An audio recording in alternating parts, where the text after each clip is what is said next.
तो चलिए आ जाइए, स्टार्ट करते हैं दोस्तों आज का सेशन हमारा, ठीक है? और आज के सेशन में सबसे पहले हम क्या कर लें, रिवाइज़ कर लें जो हमने कवर अप किया हुआ है पहले। चलिए आ जाइए फटाफट से। कल कवर अप क्या किया था बोलो ज़रा फटाफट, कितने तरह की कंपनी बताई थी दोस्तों? आ जाओ ज़रा, माइक ऑन कर लेते हैं सभी लोग, एवरीवन माइक सभी ऑन कर लें फटाफट से। यस, तो सबसे पहले हमने कवर किया था, यस कम ऑन, कौन-कौन सी कंपनी कवर की थी बच्चा? बोलो, बोलो, बोलो, बोलो फटाफट से। Company, company, everyone come on, किधर गए सब लोग? हेलो एवरीवन, आवाज नहीं आ रही है मुझे किसी की भी। सभी लोग माइक ऑन कर ले, रिवीजन करने वाले हैं। हेलो एवरीवन, आवाज आ रही है मेरी? हेलो, अरे क्या हो गया भाई? हेलो,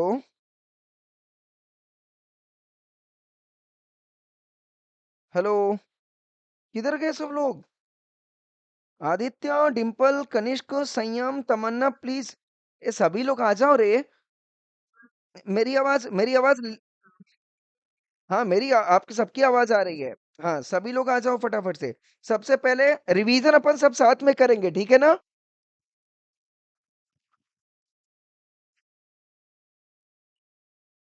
अच्छा चलो कोई बात नहीं, जो लोग बाहर है, ठीक है? तो कोई दिक्कत नहीं है, जो लोग घर पे है, राइट? तो वो प्लीज़ मेरे साथ रिवीजन ले, ठीक है? सबसे पहले कंपनी कौन-कौन सी कवर की थी बेटा? Yes come on.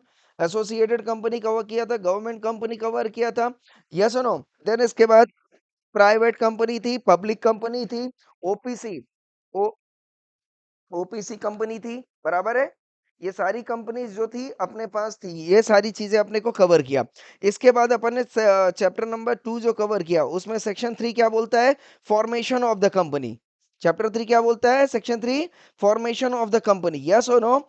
Yes, then इसके बाद सेक्शन 4 3 ए क्या बोलता है? 721 से कम नहीं होना चाहिए। सेक्शन 4 एमओए की बात करता है, read with rule 8, 8 A, 8 B and 9, बराबर है क्या? देन इसके बाद yes come on everyone. Then इसके बाद हमने कवर किया था section number 5 that is AOA, याद आ रहा है क्या? यस और no? Section number yes section section number 6 क्या कवर किया बेटा? जल्दी बोलो फटाफट से। सेक्शन नंबर 6 क्या कवर किया? आवाज आवाज थोड़ा सा कम कर लो, मेरा मेरा एकदम कान फट जाएगा। थोड़ी सी आवाज कम करिए आप लोग अपने डिवाइस का, ठीक है? देन इसके बाद section number 6 come on everyone, act to override, ये ना? तो कंपनीज एक्ट जो है एमओए एओए को ओवरराइड करता है। सेक्शन 7 किसकी बात की थी? Incorporation of company, right? Section number 8 किसकी बात की थी? सेक्शन 8 कंपनी की बात की थी, यस और नो? यस और नो?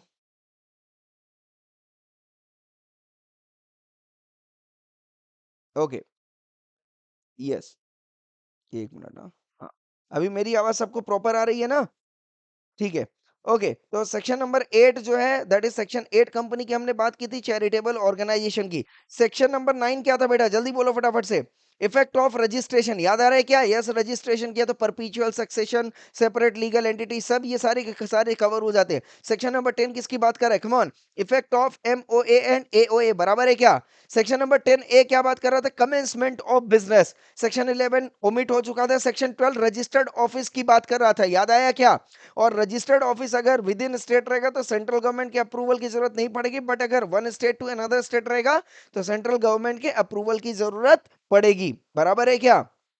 ओके, स्पेशल रेजोल्यूशन चाहिए था, यस, स्पेशल रेजोल्यूशन हर एक के केस में चाहिए, चाहे वो एओए का अल्टरेशन हो या एमओए का अल्टरेशन हो या रजिस्टर्ड ऑफिस, बराबर है क्या?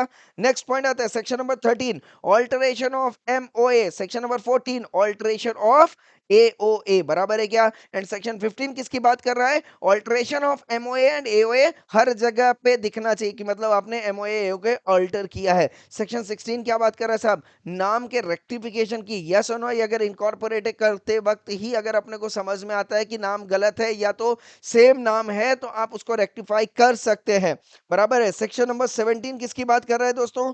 कि जो एमओए एओए ने आपने बनाया या तो ऑल्टर्ड एमओए एओए है, वो सभी मेंबर्स के पास पास होना चाहिए, उसकी कॉपी जो है होनी चाहिए। सेक्शन नंबर 18 क्या बात करता है दोस्तों? Conversion of company, right. Section 19 subsidiary company, कभी भी होल्डिंग कंपनी में शेयर होल्ड नहीं करना चाहिए। होल्डिंग कंपनी कर सकती है पर सब्सिडरी कंपनी नहीं करेगी। सेक्शन नंबर 20 बात करता है सर्विस ऑफ डॉक्यूमेंट, कैसे करना है वो पूरा मोड वहां पे दिया हुआ था, इलेक्ट्रॉनिकली वगैरह जिस तरीके से करना चाहे। ऑथेंटिकेशन ऑफ डॉक्यूमेंट्स, हर जगह पे ऑथेंटिकेशन होना चाहिए कंसर्न अथॉरिटी का। And then execution of bills of exchange. खत्म हो गया हमारा चैप्टर नंबर 2। यस और नो, क्लियर और नॉट क्लियर? यस। नाउ अब आते हैं बेटा चैप्टर नंबर 3 पे। चैप्टर नंबर 3 पे हमने बात की थी प्रोस्पेक्टस की और सिक्योरिटीज। ये दो डेफिनेशन जो इंपॉर्टेंट थी वो हमने कवर किया था, बोलो हाँ या ना? यस। देन इसके बाद 23 public offer and private placement हमने कवर किया था क्या बेटा? जल्दी बोलो फटाफट से। और बोलते क्यों नहीं हो? हाँ, बहुत बढ़िया। ओके, चलिए एक आज बढ़िया चीज और अपन आपको दिखाने वाले हैं, इसी के साथ आपकी समरी भी अब हम रेडी कर रहे हैं। ओके, ये रहा देखो चैप्टर नंबर 26 की समरी, ये रही हमारे पास 25 की समरी, ये रही हमारे पास 27 की समरी। समझ में आ रहा है क्या? मतलब अब क्या करने वाले हैं अपन, बढ़िया बढ़िया तरीके से चैप्टर्स को, सेक्शंस को डिटेल में पढ़ेंगे और याद रखने के लिए हमारे पास समरी रहेगी। चलेगा क्या? कम ऑन एवरीवन। हाँ, तो सारी चीजें कवर कर रहे हैं। बस ये समरी अगर आप एग्जाम टाइम पे याद रख लोगे ना बेटा, एक पन्ने की पूरी सेक्शन की समरी रहेगी। मतलब दो दो पन्ने का जो सेक्शन है उसकी जो समरी है वो हमने यहाँ पे रेडी करके रखी हुई है। आ रहा है बात समझ में? तो चलिए आज आइए, आज हमारा जो कंटेंट स्टार्ट करने वाले हैं हम, क्या कवर करने वाले हैं? 23 हमने कवर कर लिया था, बोलो जरा फटाफट से। यस और नो? 23 पे क्या बोलता है? Public company, private company and such class of public company, बराबर है क्या? तो पब्लिक ऑफर अगर करना है बेटा, जल्दी बोलो फटाफट से, तो किसके थ्रू करेंगे? प्रोस्पेक्टस के थ्रू। प्राइवेट प्लेसमेंट क्या प्रोस्पेक्टस के थ्रू होगा? नहीं होगा। राइट इशू होगा? नहीं होगा। बोनस इशू प्रोस्पेक्टस के थ्रू नहीं होगा। प्राइवेट कंपनी को प्रोस्पेक्टस चूंकि अलाउड ही नहीं, तो किसी भी केस में प्रोस्पेक्टस नहीं आएगा। I hope I am clear with this, बोलो जरा फटाफट से। यस और no? Yes. Okay, such class of company मतलब वो कंपनी, वो पब्लिक कंपनी जो फॉरेन स्टॉक एक्सचेंज में अपना शेयर लिस्ट करना चाहती है, उसको सेंट्रल गवर्नमेंट कौन एग्जेम्प्ट कर रहा है? बराबर है, कंप्लायंस से। चाहे आपको ये चैप्टर कंप्लाई करने की जरूरत नहीं है, शेयर कैपिटल डिवेंचर्स भी कंप्लाई करने की जरूरत नहीं है, सेक्शन 89, 90 एंड 127 जो है कंप्लाई करने की जरूरत नहीं है। बट कब? जब सेंट्रल गवर्नमेंट क्या कर देगी? एग्जेम्प्ट कर देगी। समझ में आ गया? यस और no? Yes. Okay, public offer का मतलब क्या बताया था? IPO, FPO and offer for sale of securities, बराबर है क्या? यस और नो? बोलो जरा फटाफट से। और अगर आप कौन सी कंपनी हो दोस्तों, लिस्टेड कंपनी हो, तो फिर आपको सेबी को भी जो है वो फॉलो करना पड़ेगा, सेबी के भी रेगुलेशंस को फॉलो करने पड़ेंगे। एज सच इतनी बातें हमने यहाँ पे कवर कर दी थी। यस और नो? यस। क्लियर है एवरीवन? बोलिए जरा फटाफट से। हाँ, यहां तक क्लियर हो गया? बहुत बढ़िया। ना बेटा मेरे को अब एक चीज बताओ जल्दी से फटाफट से। 3 शब्द मैं यूज कर रहा हूं, मेरे को आपको बताना है, ठीक है, कि इन शब्दों से आप क्या समझते हो। सबसे पहला शब्द आता है हमारे पास सब्सक्रिप्शन ऑफ शेयर, नाम तो सुना ही होगा। नंबर 2 आता है इशू ऑफ शेयर्स, नाम सुना ही होगा। यस और नो? तीसरा आता है बेटा अलॉटमेंट ऑफ शेयर्स, ये भी नाम सुना होगा। स्क्रीन अपीयर नहीं हो रही है बेटा, पहले बताना था ना। Okay,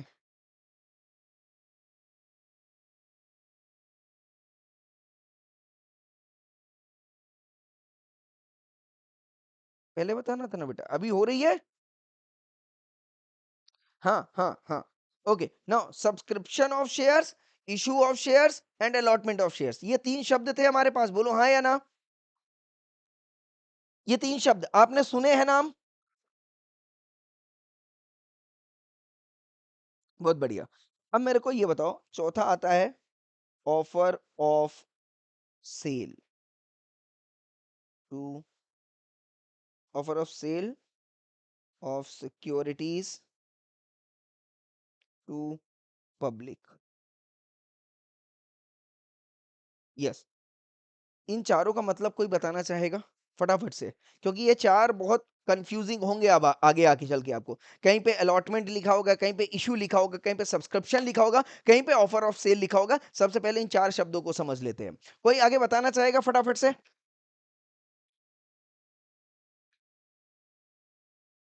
yes, come on everyone.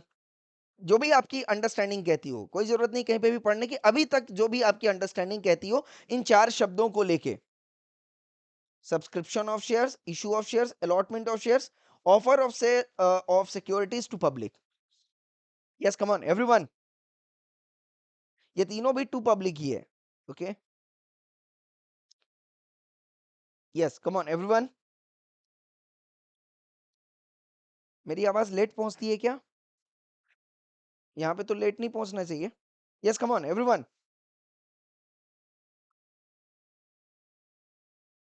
Manish, are you there? Manish बेटा, आर यू देयर?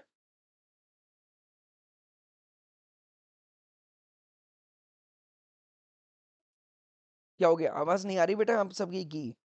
जब भी कोई क्वेश्चन पूछूँ तो फटाफट से आंसर आ जाना चाहिए। हाँ, मेरी आवाज़ क्लियर है, आपका भी आंसर आना चाहिए ना बेटा। ये बाकी के लोग किधर गए हैं? संयम जैन गायब हो गया। मनीष मनीष नहीं आया है क्या?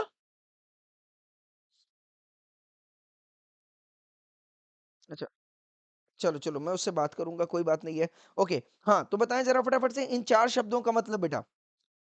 Subscription of shares, issue of shares, allotment of shares, offer of sale. अच्छा, आपने एंट्री तो की होगी ना? पक्का है? एंट्री करते हैं ना अपन अकाउंटिंग में?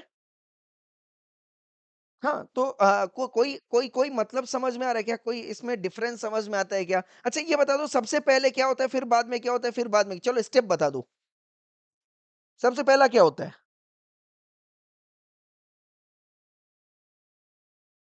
चलो, आपके हिसाब से चलते हैं बेटा। एप्लीकेशन मनी आती है, बराबर है क्या?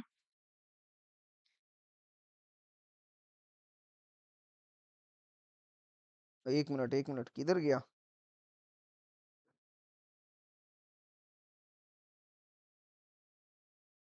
दिख ही नहीं रहा है मेरे को।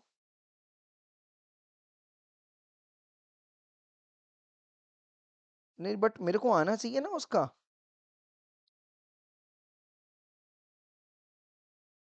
संयम जैन ना?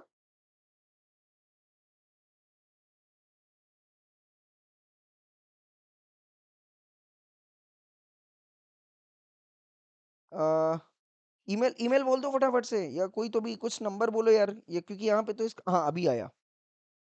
संयम कहाँ भाग गया था बेटा? चलो, हाँ, अभी सबसे पहले एप्लीकेशन मनी आई, फिर? हाँ, फिर अलॉटमेंट होएगा, पक्का? चलो ठीक है। अच्छा, एक बात बताओ, अलॉटमेंट मनी और फिर क्या होता है? कॉल्स होते हैं, बराबर है? यही पढ़ा है ना? ये बत हाँ, अच्छा ये बताओ, एप्लीकेशन मनी कौन दे रहा है बेटा? पब्लिक दे रही है? ये सुनो, किसको दे रही है बेटा? कंपनी को दे रही है, बराबर है क्या? पब्लिक को कैसा पता चलेगा कि एप्लीकेशन मनी देना है, ये बताओ? आ रहा है बात समझ में? भाई पब्लिक को पता होना चाहिए ना कि मुझे पैसा देना है। मतलब पब्लिक क्या कर रही है? अप्लाई कर रही है शेयर के लिए, बोलो हाँ या ना? अप्लाई कर रही है ना शेयर के लिए। बट उसको पता तो होना चाहिए ना कि ये शेयर जो है कंपनी मुझे ऑफर कर रही है, बोलो हाँ या ना? तो कंपनी सबसे पहले क्या करना चाहिए? पब्लिक को आईपीओ करना चाहिए ना? हाँ या ना? हाँ, इनिशियल पब्लिक ऑफर आना चाहिए। मतलब क्या आना चाहिए? ऑफर फॉर, बोलो ना, सब्सक्रिप्शन, बोलो हाँ या ना? ऑफर फॉर सब्सक्रिप्शन आना चाहिए, नहीं आना चाहिए? या आप इसको ये बोल दो, invitation, invitation for offer of subscription, है ना? मैंने कंपनी ने क्या किया, आपने कॉन्ट्रैक्ट एक्ट में पढ़ा था ना कि भाई आगे कंपनी इनवाइट कर रही है, अब ये ऑफर भेज रहा है, बोलो हाँ या ना? इसने क्या किया, यहाँ पे अप्लाई किया, एप्लीकेशन फॉर्म किया होगा, बोलो हाँ या ना? और एप्लीकेशन मनी क्या किया होगा, अब रिसीव किया होगा, बोलो बराबर है क्या? यस और नो? यस, तो एप्लीकेशन मनी रिसीव कर दिया, तो क्या शेयर इसको अलॉट हो गया? नहीं, अभी शेयर अलॉट नहीं हुआ। अभी क्या जाएगा बेटा? अभी क्या जाएगा, बोलो जरा फटाफट से? जब पैसा आया, राइट, तो यहाँ पे आपने तो एंट्री कर दी कि एक पैसा आ गया, और फिर आपने इसको कैपिटलाइज कर दिया, आपने तो यही किया था बस, कि बुक में एंट्री कर दी, बराबर है। अब जैसे ये पैसा आया तो आप क्या करोगे, subscription of share, issue of share, allotment of share या ऑफर ऑफ सेल। सब्सक्रिप्शन का मतलब होता है बेटा परचेज करना। क्या करना होता है, परचेज करना। परचेज कौन करना चाहता है, पब्लिक, है ना। तो ये जब ने इसने एप्लीकेशन मनी दिया, यहाँ पे आ रहा है बात समझ, अप्लाई किया तो उसने क्या किया, सब्सक्रिप्शन ऑफ शेयर। यस और नो, सब्सक्राइब करने के लिए एप्लीकेशन मनी दी, पर क्या उसने अभी एक्चुअल में सब्सक्राइब किया, अभी सब्सक्राइब नहीं किया, सिर्फ उसने एप्लीकेशन मनी दिया कि भाई मुझे शेयर को क्या करना है, सब्सक्राइब करना है। आ रहा है बात समझ। तो जो सब्सक्रिप्शन वर्ड है वो हमेशा पब्लिक के कंटेक्स्ट में यूज होगा, कंपनी के कंटेक्स्ट में यूज नहीं होगा। आ रहा है बात समझ में, यस और नो, क्लियर है या नहीं क्लियर है। हाँ, तो याद रखिएगा सब्सक्रिप्शन वर्ड जो है वो पब्लिक के कंटेक्स्ट में पब्लिक यूज करेगी कि भैया मुझे क्या करना है, शेयर को सब्सक्राइब करना है। उसके लिए उसने एप्लीकेशन मनी दिया, कैपिटलाइज कर ली। अब क्या करेगा यहाँ पे बताओ जरा फटाफट से। अब क्या करेगा यहाँ पे बेटा, इशू ऑफ शेयर। क्या हो जाएगा यहाँ पे, क्या होगा अब, जैसे ही एप्लीकेशन मनी आएगा, बोलो हाँ या ना, जैसे ही एप्लीकेशन मनी आई तो क्या करेगा वो, issue of share. Issue of share मतलब क्या किया उसने, मान लो सपोज उसने 50,000 शेयर इशू कर दिए, बोलो हाँ या ना। 50,000 शेयर इशू कर दिया उसने कि भैया अब इसका मुझे पैसा चाहिए, बोलो हाँ या ना। पिक्चर क्लियर और नॉट क्लियर, यस और नो। तो सबसे पहले क्या होगा बेटा, इशू ऑफ शेयर। क्या होगा, इशू ऑफ शेयर। और इशू का मतलब क्या होता है कि मैंने जो है क्या ऑफर किया है, offer of ownership of share. ये लिख लीजिएगा सबसे पहला काम क्या किया इसने, offer of ownership of share, कि मैं आपको इतने शेयर का ओनरशिप देना चाहता हूं। तब क्या होएगा बेटा, जल्दी बोलो फटाफट से, application money received. Application money received होएगा तब ना पैसा आएगा, अप्लाई करेंगे लोग। यस, अब अप्लाई होगा तो यहां पे आपने दो शब्द यूज सुना होगा, एक तो अंडर सब्सक्रिप्शन सुना होगा, और एक क्या सुना होगा बेटा, ओवर सब्सक्रिप्शन। बोलो हाँ या ना, यही सुना है ना। मतलब अब क्या हुआ, जब एप्लीकेशन मनी यहाँ पे रिसीव हो रहा है, आ रहा है बात समझ, तो उस टाइम पे वो देखेगा भैया अंडर सब्सक्रिप्शन हुआ या ओवर सब्सक्रिप्शन हुआ। ओवर सब्सक्रिप्शन हुआ तो शेयर जो है प्रीमियम में पे होता है, बोलो हाँ या ना। और अंडर सब्सक्रिप्शन हुआ तो डिस्काउंट, बोलो हाँ या ना। ये सब आपने पढ़ा है, यस। अब इसने जब ओनरशिप दिया तो एप्लीकेशन मनी आई, ओके, उसके हिसाब से क्या कर देगा वो, एडजस्टमेंट करेगा eight the time of allotment, बराबर है क्या।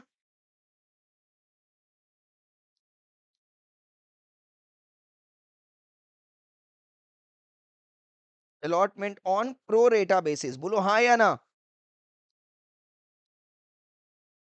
ये भी पढ़ा था कि नहीं पढ़ा था, यस। तो इसका मतलब क्या हो गया कि जो भी पैसा एप्लीकेशन मनी के वक्त आया है और जो डिफरेंस अमाउंट बचा है वो हमने कहाँ पे कर लेना है, अलॉटमेंट मनी वाला पैसा जो है उससे एडजस्ट करके सारा का सारा जो शेयर अप्लाई किया है पब्लिक ने वो उसको अलॉट करना है, बराबर है क्या, यस।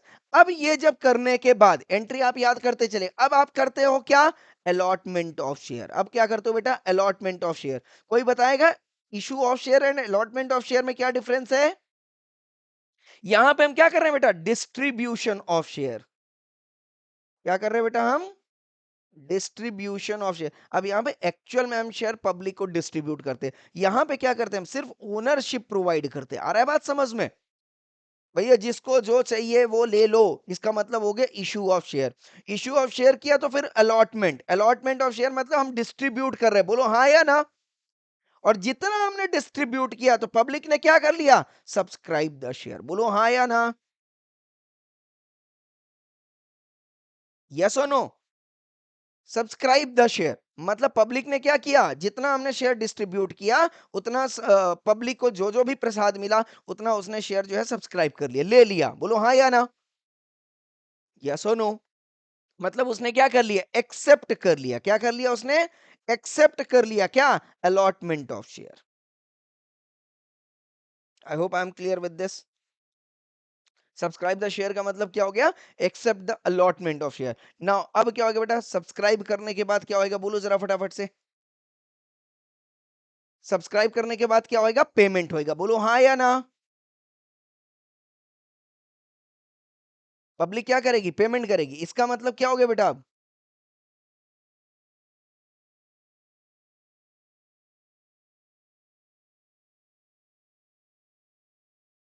यस, इसका मतलब क्या हो गया? बताओ जरा फटाफट से। जब आपने इशू ऑफ शेयर किया तो ये क्या बना बेटा? Issued capital. बोलो हाँ या ना? इसके पहले एक और कैपिटल था, ऑथराइज्ड कैपिटल। वो ऑथराइज्ड कैपिटल कहां पे था बेटा? एमओए पे। तो ऑथराइज से क्या बना बेटा? Issued capital. यस और नो? इशूड से जब आपने अलॉटमेंट किया, ये गाड़ी यहां से चल रही है, अलॉटमेंट हुआ तो क्या बना बेटा? डिस्ट्रीब्यूट किया। डिस्ट्रीब्यूट किया तो डिस्ट्रीब्यूशन से क्या बना हमारे पास? Subscribed capital. बोलो हाँ या ना? आ रहा है समझ में? और सब्सक्राइब्ड कैपिटल से जब पेमेंट हुआ तो क्या बना बेटा हमारा? Paid up capital. बोलो हाँ या ना? और जितना भी कॉल पेंडिंग है तो उसको हम क्या बोलते हैं बेटा? Calls in arrear. बोलो हाँ या ना? समझ में आ रहा है क्या? तो ये बताओ, पेड अप कैपिटल अगर निकालना है तो कैसे निकालेंगे बेटा? सब्सक्राइब्ड कैपिटल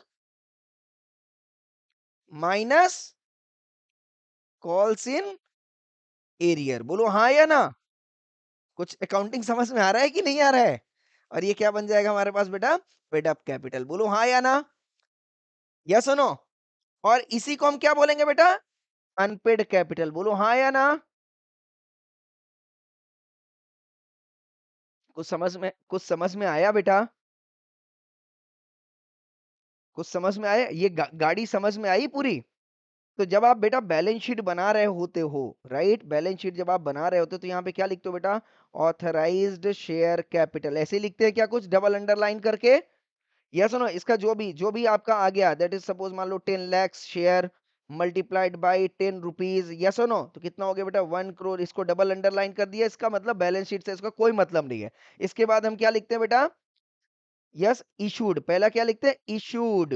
देन इसके बाद सब्सक्राइब्ड, बराबर है क्या? और देन इसके बाद पेड अप कैपिटल। बोलो हाँ या ना? तो इसका मतलब क्या हो गया कि अगर हमारे पास 10 लाख का था और इस समय मैंने इशू किया बेटा 5 लाख का, है ना, बट मेरे को सब्सक्राइब हुआ सिर्फ 4 लाख का। बराबर है? 4 लाख गुणे 10 के हिसाब से कितना हो गया बेटा? 40 लाख। बराबर है? यस और नो? जिसमें से पेड अप हुआ बेटा कितना? 4 लाख मल्टीप्लाइड बाई 8, मतलब कितना हो गया? 32 लैक्स। बराबर है क्या? ये हमारा क्या हो गया बेटा? ये क्या हो गया हमारा? Paid up capital. तो बचा क्या बेटा? Calls in arrear. बोलो हाँ या ना? और कॉल्स इन एरियर कितना बचा बेटा? 8 लाख। कुछ समझ में आया क्या? तो 40 लैक्स माइनस 8 लैक्स, 32 लैक्स। और पूरा का पूरा अपने को बैलेंस शीट के लिए क्या चाहिए होता है? 32 लैक्स चाहिए होता है। आगे बात समझ में कि नहीं आया? अच्छे से समझ में आया? Very good. अगर हाँ, अगर अब इतना अच्छे से समझ में आ गया तो गाड़ी अपने को जो अब लॉ पॉइंट हो, चलो क्या बोलते हैं, अकाउंटिंग पॉइंट ऑफ व्यू तो समझ में आ गया, बट अब अगर मुझे ये लॉ पढ़ना है, प्रोविजन अप्लाई करना है, तो सबसे पहला शब्द क्या आना चाहिए बेटा? अब जल्दी से बोल दो फटाफट से। सबसे पहला क्या आना चाहिए? यस, इशू ऑफ सिक्योरिटीज, है ना? ये वर्ड आना चाहिए ना? ये वर्ड आना चाहिए। यस, जब इशू हो जाएगी सिक्योरिटीज तो फिर क्या होएगा बेटा? जल्दी बोलो फटाफट से। Application for subscribing share. बोलो हाँ या ना? ये वर्ड भी आना चाहिए। अब ये शब्द समझ में आ रहे हैं कि नहीं आ रहे? या सब्सक्राइबिंग बोल दो या अलॉटमेंट बोल दो। बोलो हाँ या ना? Yes no? जब हमने सिक्योरिटीज इशू करना है, यस नो, फिर एप्लीकेशन आएगा पब्लिक का, किसके लिए? सब्सक्राइब करना है या अलॉट करवाने के लिए। बराबर? देन इसके बाद क्या होएगा बेटा? एप्लीकेशन के बाद क्या होएगा? बताओ जरा फटाफट से। Allotment of share. क्या होगा? Allotment of share. यस और नो? मतलब जैसे ही यहां पे समझ में आ जाए, कंपनी ने ये शेयर किसको दे दिया बेटा? एक्स को दे दिया। किसको दे दिया? एक्स को दे दिया। या किसको दे दिया? डिपॉजिटरीज को दे दिया। यस और नो? आ रहा है बात समझ? या किसी पर्टिकुलर बंदे को दे दिया, या डिपॉजिटरीज को दे दिया, या किसी अंडरराइटर को दे दिया। ये मतलब क्या हो गया? कंपनी के स्टॉक से शेयर कहां चला गया बेटा? पब्लिक के पास चला गया। बोलो हाँ या ना? यस और नो? समझ में आ रहा है या नहीं आ रहा है बेटा? यस और नो? यस। अच्छा, अब ये जो वर्ड आता है, एक और वर्ड आता है हमारे पास, offer of sale to public. ये आता है एक वर्ड हमारे पास। यस और नो? आता है या नहीं आता है? आता है ना? इसका मतलब क्या होता है? इसका मतलब क्या होता है बेटा? जल्दी बोलो फटाफट से। इसका मतलब क्या है? हाँ जी।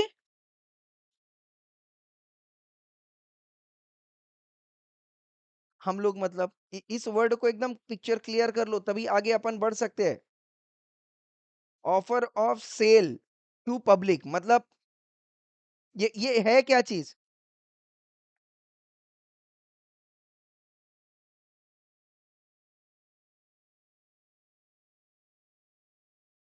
ओके। किसने शेयर होल्ड किया बेटा? पब्लिक ने शेयर होल्ड किया है? गलत बोल रहे हो बेटा। गलत बोल रहे हो आप, गलत बोल रहे हो। Offer of sale to public का मतलब क्या हो गया? Offer of sale to public का मतलब क्या हो गया? बेटा इसी के बेसिस पे क्या आने वाला है? इसी के बेसिस पे क्या आने वाला है? समझ में आया क्या? जब offer of sale to public जाएगा तभी तो एप्लीकेशन मनी आएगा पब्लिक का। बोलो हाँ या ना? कम ऑन एवरीवन।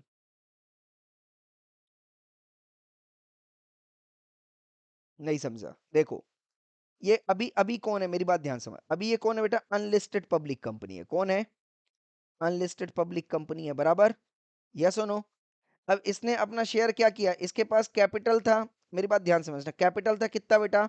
से सपोज मान लो 1 करोड़ का। ठीक है, 1 करोड़ का इसने क्या कर दिया बेटा? शेयर बना दिया। क्या बना दिया? शेयर बना दिया। अब ये एक क्या हो गया? ये बेटा एक क्या हो गया? शेयर हो गया। अब इस शेयर को कंपनी क्या कर रही है? लिस्ट कर रही है रिकॉग्नाइज स्टॉक एक्सचेंज में। तो कंपनी क्या बन गई बेटा? जल्दी बोलो फटाफट से। लिस्टेड कंपनी बन गई। ये लिस्टेड कंपनी बन गई, बराबर है? अब क्या होएगा? मेरी बात ध्यान। अब जब लिस्टेड कंपनी होगी तो अब ये क्या कर रही है? या तो वो आईपीओ कर रही है। बोलो हाँ या ना? सबसे पहले बार क्या करेगी? वो आईपीओ करेगी। इसके बाद क्या करेगी? एफपीओ करेगी। या सुनो, मतलब ये जो कितने शेयर थे, सपोज मान लो एक शेयर की कीमत 10 थी, तो कितना हो गया बेटा? 10 लाख शेयर थे ना? ये 10 लाख शेयर कहां पे रखा हुआ था? कंपनी के पास रखा हुआ था। बोलो हाँ या ना? अब इसमें से 10 लाख शेयर में से आईपीओ उसने कितना किया? 2 लाख का किया, से सपोज एग्जांपल, बराबर है? फिर 3 लाख का और किया। कितना हो गया बेटा? कितना हो गया? हाँ, इसको हमने बोल दिया आईपीओ एफपीओ। समझ में आ रहा है या नहीं आ रहा है? यस और नो? यस। तो कंपनी को लगा कि मुझे 1 लाख रुपए और करना है, एक सॉरी 1 लाख का शेयर और करना है। तो आईपीओ हो गया, एफपीओ हो गया। ये फर्स्ट टाइम ही होता है। आ रहा है बात समझ में? यस और नो? आईपीओ जो है फर्स्ट टाइम ही होगा। ओके। इसके बाद क्या होता है? फर्दर, इसको हम बोलते हैं फर्दर पब्लिक ऑफर। क्या बोलते हैं बेटा? हाँ, फर्दर पब्लिक ऑफर। और ये क्या लिखा है बेटा? Offer of sale to public मतलब क्या हो गया? इसी offer of sale to public को जब फर्स्ट टाइम करते हैं तो आईपीओ बोलते हैं, और बाद में करते हैं तो क्या बोलते हैं बेटा? एफपीओ। कुछ समझ में आया क्या? अब समझ में आया? हाँ, अब समझ में आया? यस। अब इसके बाद क्या आएगा? जब आईपीओ एफपीओ जाएंगे तो क्या आएगा बेटा? Application money. समझ में आ गया? एप्लीकेशन से क्या होएगा? अलॉटमेंट होएगा। अलॉटमेंट किसके पास चला जाएगा? पब्लिक के पास चला जाएगा। बोलो हाँ या ना? समझ में आया? अच्छा, अब मेरे को बात एक चीज और क्लियर कर लेना। अब मान लो उसने अपना शेयर किसको दे दिया था बेटा? डिपॉजिटरीज पे रखा हुआ था। किसको दे दिया था? डिपॉजिटरीज। या किसको दे दिया था? अंडर राइटर को। से सपोज मान लो उसने दे दिया अंडर राइटर को शेयर 2 लाख, बराबर है? अच्छा, क्या अंडरराइटर वो है जो शेयर का डिविडेंड परचेज़ करता है? या अपने पास ही रखा रहेगा? क्या वो एक्चुअल में शेयर होल्डर होता है या कस्टोडियन होता है? जल्दी हाँ, कंपनी के शेयर का वो कस्टोडियन है, वो शेयर होल्डर नहीं है, याद रखिएगा बेटा, है ना? आ रहा है बात समझ में? तो अच्छा ये बताओ, अब ये कब पब्लिक को बेच रहा है? तो बताओ ये आईपीओ इश्यू करेगा क्या? या आईपीओ इश्यू हो चुका था? आई हाँ, एफपीओ भी हो चुका था, बोलो फटाफट से, क्योंकि फर्दर में आ गया ना, फर्दर में अंडरराइटर को गया। अब बेटा ये अंडरराइटर जो है, ये क्या कर रहा है? भैया मैं 2 लाख शेयर है मेरे पास, मैं 50,000 और शेयर इश्यू करना चाहता हूँ। This is what called as बेटा, this is what called as offer of sale to public. समझ में आया क्या? समझ में आया क्या? ये क्या हो जाएगा बेटा? Offer of sale to public. तो अब इस केस में उसको आप आईपीओ नहीं बोलोगे। See IPO IPO is the offer of sale to public. FPO is also offer of sale to public. But every offer of sale to public is not IPO FPO. समझ में आया क्या? हाँ, तो अब जब ये अंडरराइटर इश्यू कर रहा है ना, मतलब ये क्या बोल रहा है? पब्लिक को बोल रहा है कि भैया आ जाओ शेयर परचेज़ कर लो। इसका मतलब ये नहीं कि आईपीओ हुआ है। आईपीओ लाइफ टाइम में एक ही बार होता है, फर्स्ट टाइम होता है, बात खत्म। बट इसका मतलब ये नहीं है कि हमने पब्लिक को ऑफर ही नहीं देना है। पब्लिक को हम जब चाहे तब ऑफर दे सकते हैं। कॉन्सेप्ट समझ में आ रहा है या नहीं आ रहा है? तो offer of sale to public का मतलब क्या हो गया? जब फर्स्ट टाइम करते हैं वो भी offer of sale to public है। उसके बाद हमने किया, अगर मुझे जरूरत लगी तो भी offer of sale to public हो गया। बोलो हाँ या ना? यस और नो? यस। अब इसके बाद जब भी भविष्य में कोई भी नया शेयर बोल रहा हूँ, सॉरी, जब भी और शेयर लॉन्च होने होते हैं पब्लिक को, यस और नो, तो उसको हम क्या बोलते हैं? Offer of sale to public. आया बात समझ में क्या? मतलब इन दोनों के केस में क्या फ़र्क है कि जब offer of sale to public अगर आईपीओ है तो डायरेक्ट कंपनी जो है पब्लिक को दे रही है। एफपीओ हो रहा है तो डायरेक्ट कंपनी जो है पब्लिक को दे रही है। पर हर offer of sale to public other than IPO and FPO जो है वो कंपनी पब्लिक को नहीं दे रही है। कंपनी कस्टोडियन को दे रहा है और कस्टोडियन जो है वो किसको दे रही है बेटा? पब्लिक को दे रही है। बोलो हाँ या ना?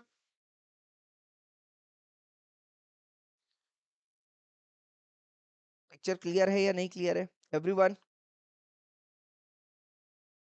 हाँ, अच्छा अब एक चीज़ और बताओ। कंपनी है, कंपनी ने आईपीओ किया, बराबर? आईपीओ के थ्रू जो है अंडरराइटर ने शेयर परचेज़ कर लिया। अच्छा ये बताओ क्या अंडरराइटर से कंपनी शेयर परचेज़ कर सकती है वापस या नहीं कर सकती है? उसको हम क्या बोलते हैं बेटा? Buy back of securities. बोलो हाँ या ना? आ रहा है बात समझ में? अब बताओ ये जो बाय बैक ऑफ सिक्योरिटीज़, क्या इसको ये पब्लिक को फिर से दे सकती है कि नहीं दे सकती है? तो क्या आप इसको बोलोगे IPO? Whether this is called as what? IPO? हाँ, this is what called as offer of sale to public. समझ में आया क्या?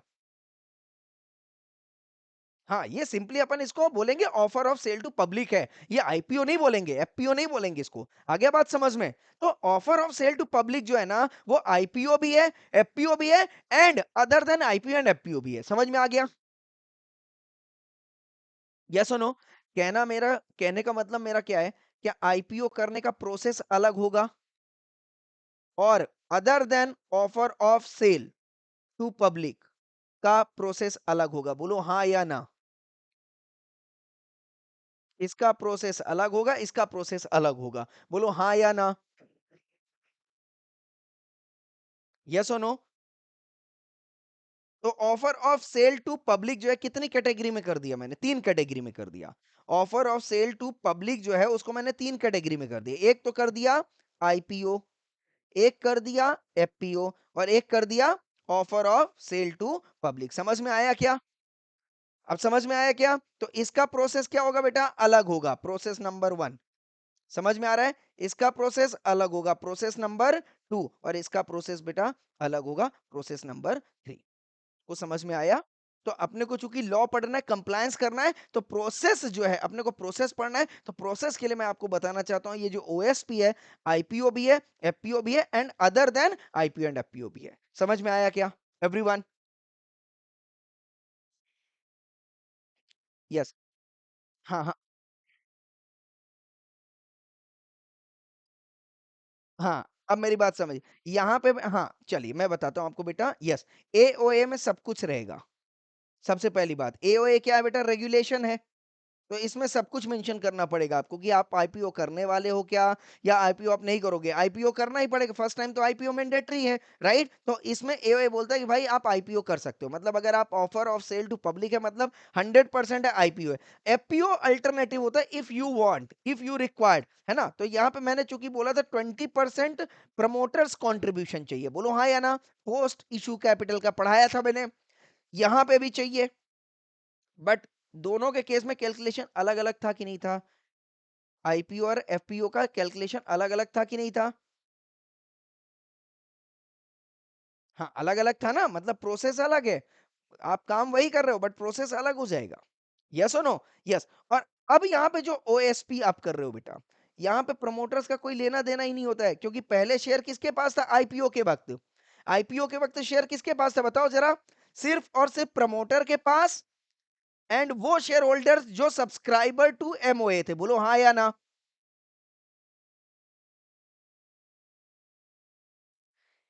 आ रहा है बात समझ में? पर जब आपने ये सब कर दिया, मतलब अब कौन किसके पास था? क्या पब्लिक के पास भी पैसा था कि नहीं था बताओ कंपनी का? आईपीओ, एफपीओ करने के बाद अब जो कंपनी का जो कैपिटल है वो किसके पास चला गया था? बोलो जरा फटाफट से। प्रमोटर के पास जो मिनिमम चाहिए था वो था ही, कोई दिक्कत नहीं है। इसके बाद सब्सक्राइबर टू एमओए के पास था, बोलो हाँ या ना? और तीसरा किसके पास था बेटा? पब्लिक के पास था, बोलो हाँ या ना? After doing what? IPO and FPO, IPO FPO करने के बाद जो पैसा अब कहां पे था? तीन जगह पे था, बोलो हाँ या ना? यस और नो? हाँ। अब ये बताओ, अगर अपना आप ध्यान से समझना, ये जो सब्सक्राइबर टू एमओ जो 7 लोग थे मिनिमम, अगर ये अपना शेयर पब्लिक को देना चाहते हैं, बताओ क्या लिखोगे आप? आईपीओ, एफपीओ या offer of sale to public? जल्दी बोलो फटाफट से। Come on everyone.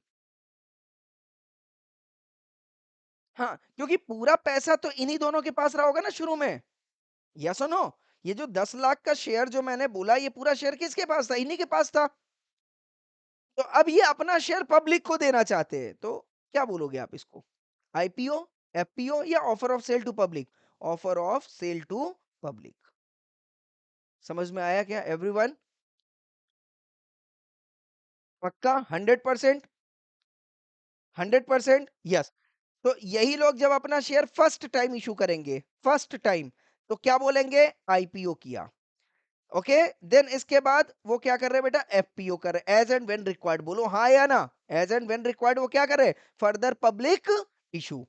आ रहा है बात समझ में? यस। तो फर्दर पब्लिक इशू भी हो गया, देन इसके बाद पहली बार आईपीओ भी हो गया, इसके बाद एफपीओ भी कर दिया। अब इसके बाद भी अगर उनको लगता है कि नहीं भाई मुझे और पैसा चाहिए, तो अब क्या वो करेंगे? वो ओएसपी शब्द यूज करेंगे। क्या यूज करेंगे? ओएसपी। बट तीनों ही केस में कर क्या रहे हैं बेटा? Public offer. आ रहा है बात समझ में?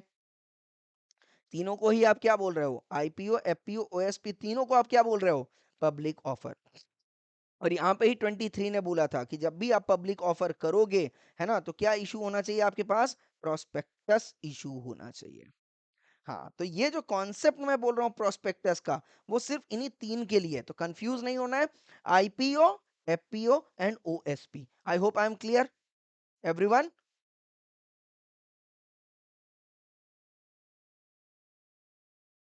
पक्का? किसी को कोई डाउट? डिपॉजिट, सी अभी डिपॉजिटरी को अपन थोड़ा सा बाद में करते हैं, डिपॉजिटरी आएगा। डिपॉजिटरी को हम डिटेल में पूरा वहीं पे डिस्कस करें। मैंने आपको अभी सिंपल के लिए आपको समझ लेना, डिपॉजिटरी का मतलब क्या हो गया?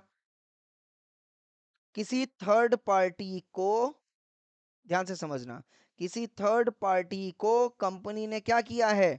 अपना शेयर दे दिया है। क्या किया है? अपना शेयर दे दिया। और डिपॉजिटरी कौन होती है बेटा? एक अथॉरिटी होती है जो पूरा का पूरा शेयर मार्केट देखती है।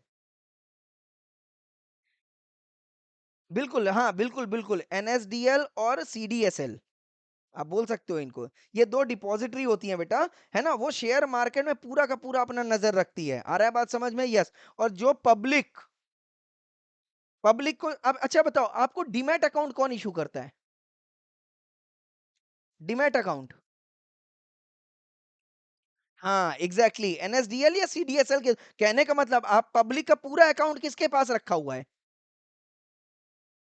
किस डिपॉजिटरी के पास रखा हो, बराबर है ना? तो हाँ, और डीमैट में क्या होता है बेटा ये बताओ? डीमैट में आपको क्या दिखता है? तो एक तो पूरा का पूरा ध्यान से समझिएगा, यहाँ पे स्टॉक मार्केट है, बराबर है? स्टॉक मार्केट में क्या नाम आ गया? बीएससी और एनएससी आ गया, बराबर है? तो इनका पूरा वेबसाइट किसके पास रखा हुआ है बताओ ज़रा फटाफट से? इन्हें इन्हें वेबसाइट का हाँ, तो एनएसडीएल, सीडीएसएल ने वेबसाइट यूज़ कर रहे हैं, बोलो हाँ या ना? पब्लिक एनएसडीएल, सीडीएसएल के थ्रू इनकी वेबसाइट ओपन कर रही है, यस। और प्राइस अब कहाँ पे दिख रहा है इनका? एक तो दिख रहा होगा सेंसेक्स में, बोलो हाँ या ना? और एक दिख रहा होगा बेटा निफ्टी में, बोलो हाँ या ना? क्योंकि ये क्या बनाया गया है? ये स्क्रिप है, ये स्टॉक है। इसको हम क्या बोलते हैं बेटा? स्टॉक है। एक में 50 का स्टॉक रखा हुआ है, बोलो हाँ या ना? और यहाँ पे सेंसेक्स और निफ्टी क्या दिखा रहा है? प्राइस फ्लक्चुएशन दिखा रहा है या नहीं दिखा रहा है बेटा? अब मेरे को ये बताओ कंपनी अपना बिजनेस करे या स्टॉक देखे? स्टॉक मार्केट देखे? आप बताओ क्या करोगे? कंपनी क्या करना चाहेगी? अपना बिजनेस देखना चाहेगी या स्टॉक मार्केट देखना चाहेगी? बिजनेस। तो उसने बोला भैया मेरा शेयर तुम डिपॉजिटरी ले लो, ये स्टॉक मार्केट आप देखो। अब ठीक है बोले ठीक है भाई, ये स्टॉक यहाँ पे आ गया, सारे शेयर्स यहाँ पे लिस्ट कर दिए कंपनी ने, बराबर है? अब डिपॉजिटरी सारा का सारा वॉच आउट कर रही है। अच्छा अब पब्लिक को अगर ये शेयर परचेज करना है तो क्या करेगी? पब्लिक क्या करेगी? ऑथराइज्ड ब्रोकर के पास जाएगी और ऑथराइज्ड ब्रोकर के थ्रू क्या करेगी? डीमैट अकाउंट ओपन करवाएगी। बोलो हाँ या ना? Demat account. अब डीमैट अकाउंट में क्या दिख रहा होगा बेटा? यहाँ पे दिख रहा होगा शेयर, बोलो हाँ या ना? यहाँ पे इसकी दिख रही होगी ओपन प्राइस, दिख रही होगी क्लोज प्राइस, मार्केट प्राइस, बराबर है क्या? और जैसे ही कोई शेयर यहाँ पे परचेज किया तो शेयर यहाँ पे दिख जाएगा, सपोज डीएलएफ का, यस और नो? बराबर है क्या? मार्केट प्राइस तो बाई प्राइस क्या थी? से सपोज मान लो थी 3200, बराबर है? जब आपने बाय किया, अब ये 3200 का आपने शेयर जो है, ओके, 3200 की प्राइस हो गई, शेयर आपने मान लो 1000 शेयर परचेज कर लिया, बराबर है? यस सुनो, ठीक है? तो कितने का हो गया शेयर? 1 2 3 4 5, कितने का शेयर आपने परचेज किया बेटा? 32 लाख का, बोलो हाँ या ना? अब आपने 1 साल तक शेयर एज़ इट इज़ रखा वहाँ पे। अब आपने मान लो 25 अगस्त 2023 को शेयर बेच दिया। कितना शेयर बेचा बेटा? पूरा शेयर मान लो बेच दिया। उस दिन प्राइस कितनी थी बेटा? ₹1500। बताओ प्रॉफिट दिखेगा कि नहीं दिखेगा बेटा? तो ये सारी जो डिटेलिंग हो रही है, ये कहाँ पे हो रही है बेटा बताओ ना? डिपॉजिटरी में हो रही है। कहाँ पे हो रही है? कहाँ पे हो रही है? डिपॉजिटरी में हो रही है। अच्छा, जब ये सब सिस्टम नहीं था तो पहले क्या डिपॉजिटरी सब हाथ से ही काम करती थी, मैनुअली काम करती थी क्या? यस, आ रहा है बात समझ में? ये सब काम पहले वो मैनुअली करती थी, बट अब ये काम कैसे हो रहा है बेटा? ऑटोमैटिकली हो रहा है। पर फिर भी ये सारे के सारे काम को कंट्रोल कौन कर रहा है? डिपॉजिटरी कर रही है। अच्छा, डिपॉजिटरी के ऊपर कौन नज़र रखा हुआ है? सेबी। आ रहा है बात समझ में? डिपॉजिटरी किसको-किसको हाँ, सेबी किसको-किसको कंट्रोल कर रही है? डिपॉजिटरी को भी कंट्रोल कर रही है, स्टॉक मार्केट को भी कंट्रोल कर रही है, इधर ऑथराइज्ड ब्रोकर को भी कंट्रोल कर रही है, इधर कंपनी को भी कंट्रोल कर रही है और कंपनी के शेयर को भी कंट्रोल कर रही है। बोलो हाँ या ना? पिक्चर समझ में आ रहा है क्या पूरा? तो कंपनी कंपनी ने शेयर दिया, शेयर डिपॉजिटरी को दे दिया। ओके, अब ऑथराइज्ड ब्रोकर के थ्रू जो है पब्लिक उस शेयर को परचेज सेल कर रही है ना? और पूरा का पूरा कंट्रोल कौन कर रहा है बेटा? सेबी कर रहा है। आ गया बात समझ में? हाँ, और बताओ और किसको क्या डाउट? ये सब डाउट क्लियर कर लेना बेटा, तभी ये सारे सेक्शंस पढ़ने में मजे आएंगे। हाँ, क्लियर है एवरीवन? चलो बहुत बढ़िया। तो मैं आपको एक चीज आगे दिखाता हूँ, फिर आगे बढ़ते हैं अपन। नाउ सी, 23 पे हमने एक शब्द, सॉरी 23, 24 इधर था वो। ओके,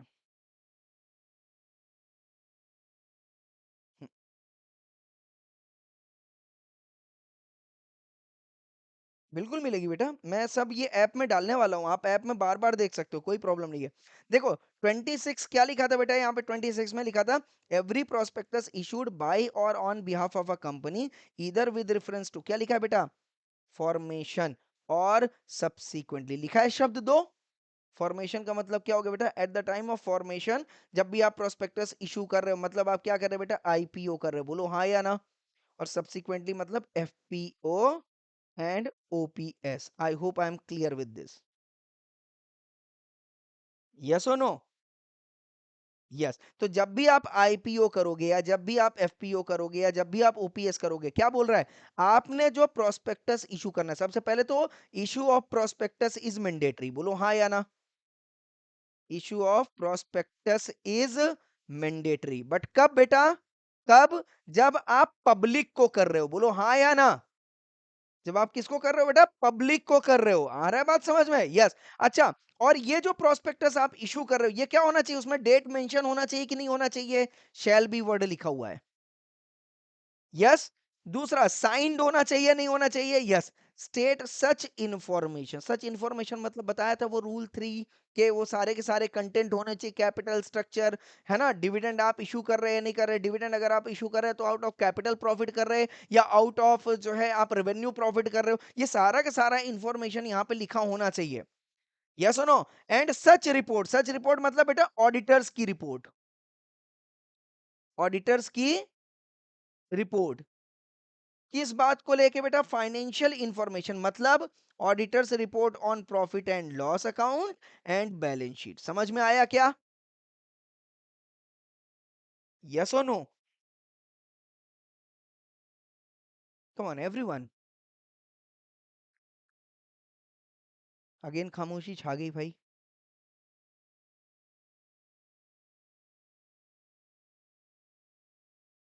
आवाज नहीं आ रही है दोस्तों हाँ यहां तक समझ में आया या नहीं आया यस और नो यस तो अगर आप मेरी समरी देखोगे सबसे पहले 26 की तो 26 सब सेक्शन क्या बोल रहा है बेटा sub section 1 prospectus shall be dated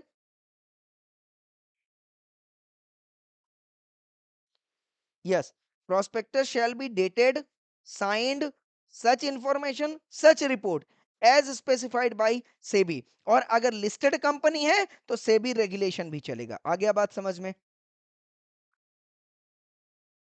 बोलो हाँ या ना आपको एग्जाम में बस इतना ही लिखना है बस पिक्चर क्लियर है या नहीं क्लियर है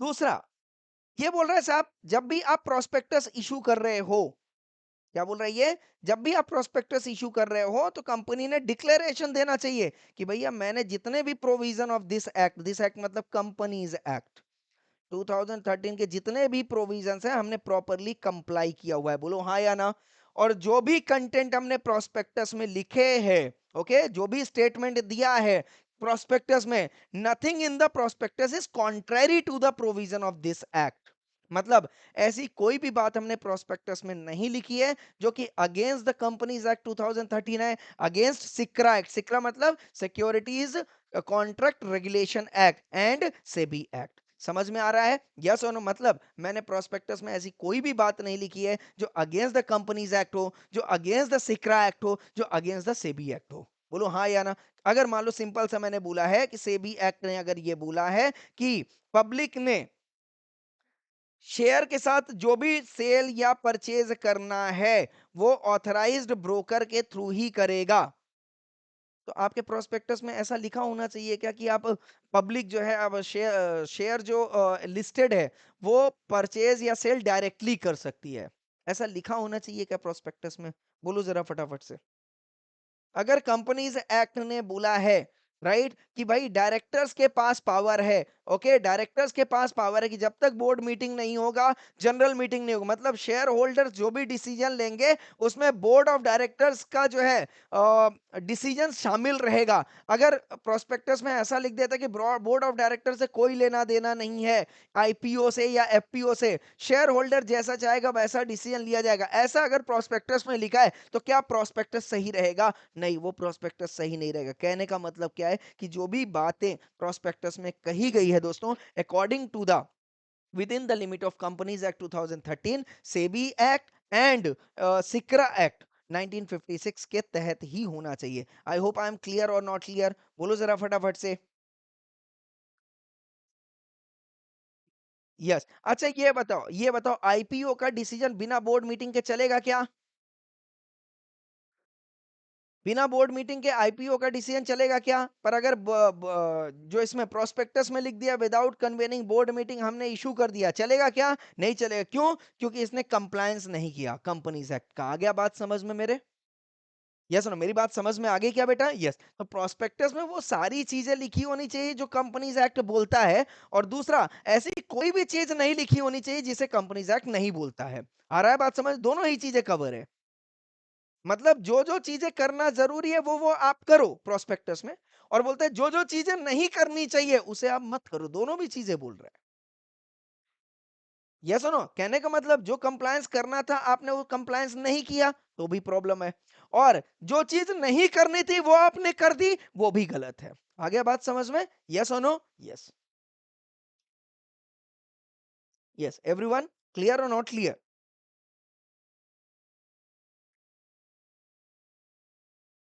यस। 26 बोलता है साहब क्या करना है? पहली बात, यस, कि ये चार चीजें आ जानी चाहिए यहाँ पे। देन इसके बाद कंप्लायंस की बात, और जो कंप्लायंस में नहीं है, जो ऑब्जेक्शनेबल है ना, जिसे रोका गया है, जो अल्ट्रा वायर्स है वो नहीं होना चाहिए। सिंपल सी। देन इसके बाद नेक्स्ट पॉइंट बोलता है no need to issue prospectus. क्या बोल रहा है बेटा?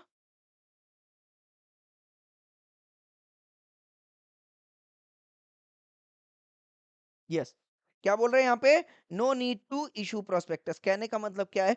इन दो सर्कमस्टांसेस में प्रोस्पेक्टस इशू करने की जरूरत नहीं है। Number one, existing member, existing debenture holders, sorry, existing members and debenture. कहने का मतलब क्या है कि अगर आप कंपनी है, ओके, कंपनी का शेयर होल्डर जो है वो मिस्टर एक्स है। Yes, okay. नाउ अब मिस्टर एक्स ने ऑलरेडी 1000 शेयर जो है कंपनी के परचेस किए हुए हैं। ओके, तो जब फर्स्ट टाइम इसने 1000 शेयर परचेज किया, तो बताओ इसके पास प्रोस्पेक्टस होना चाहिए या नहीं होना चाहिए?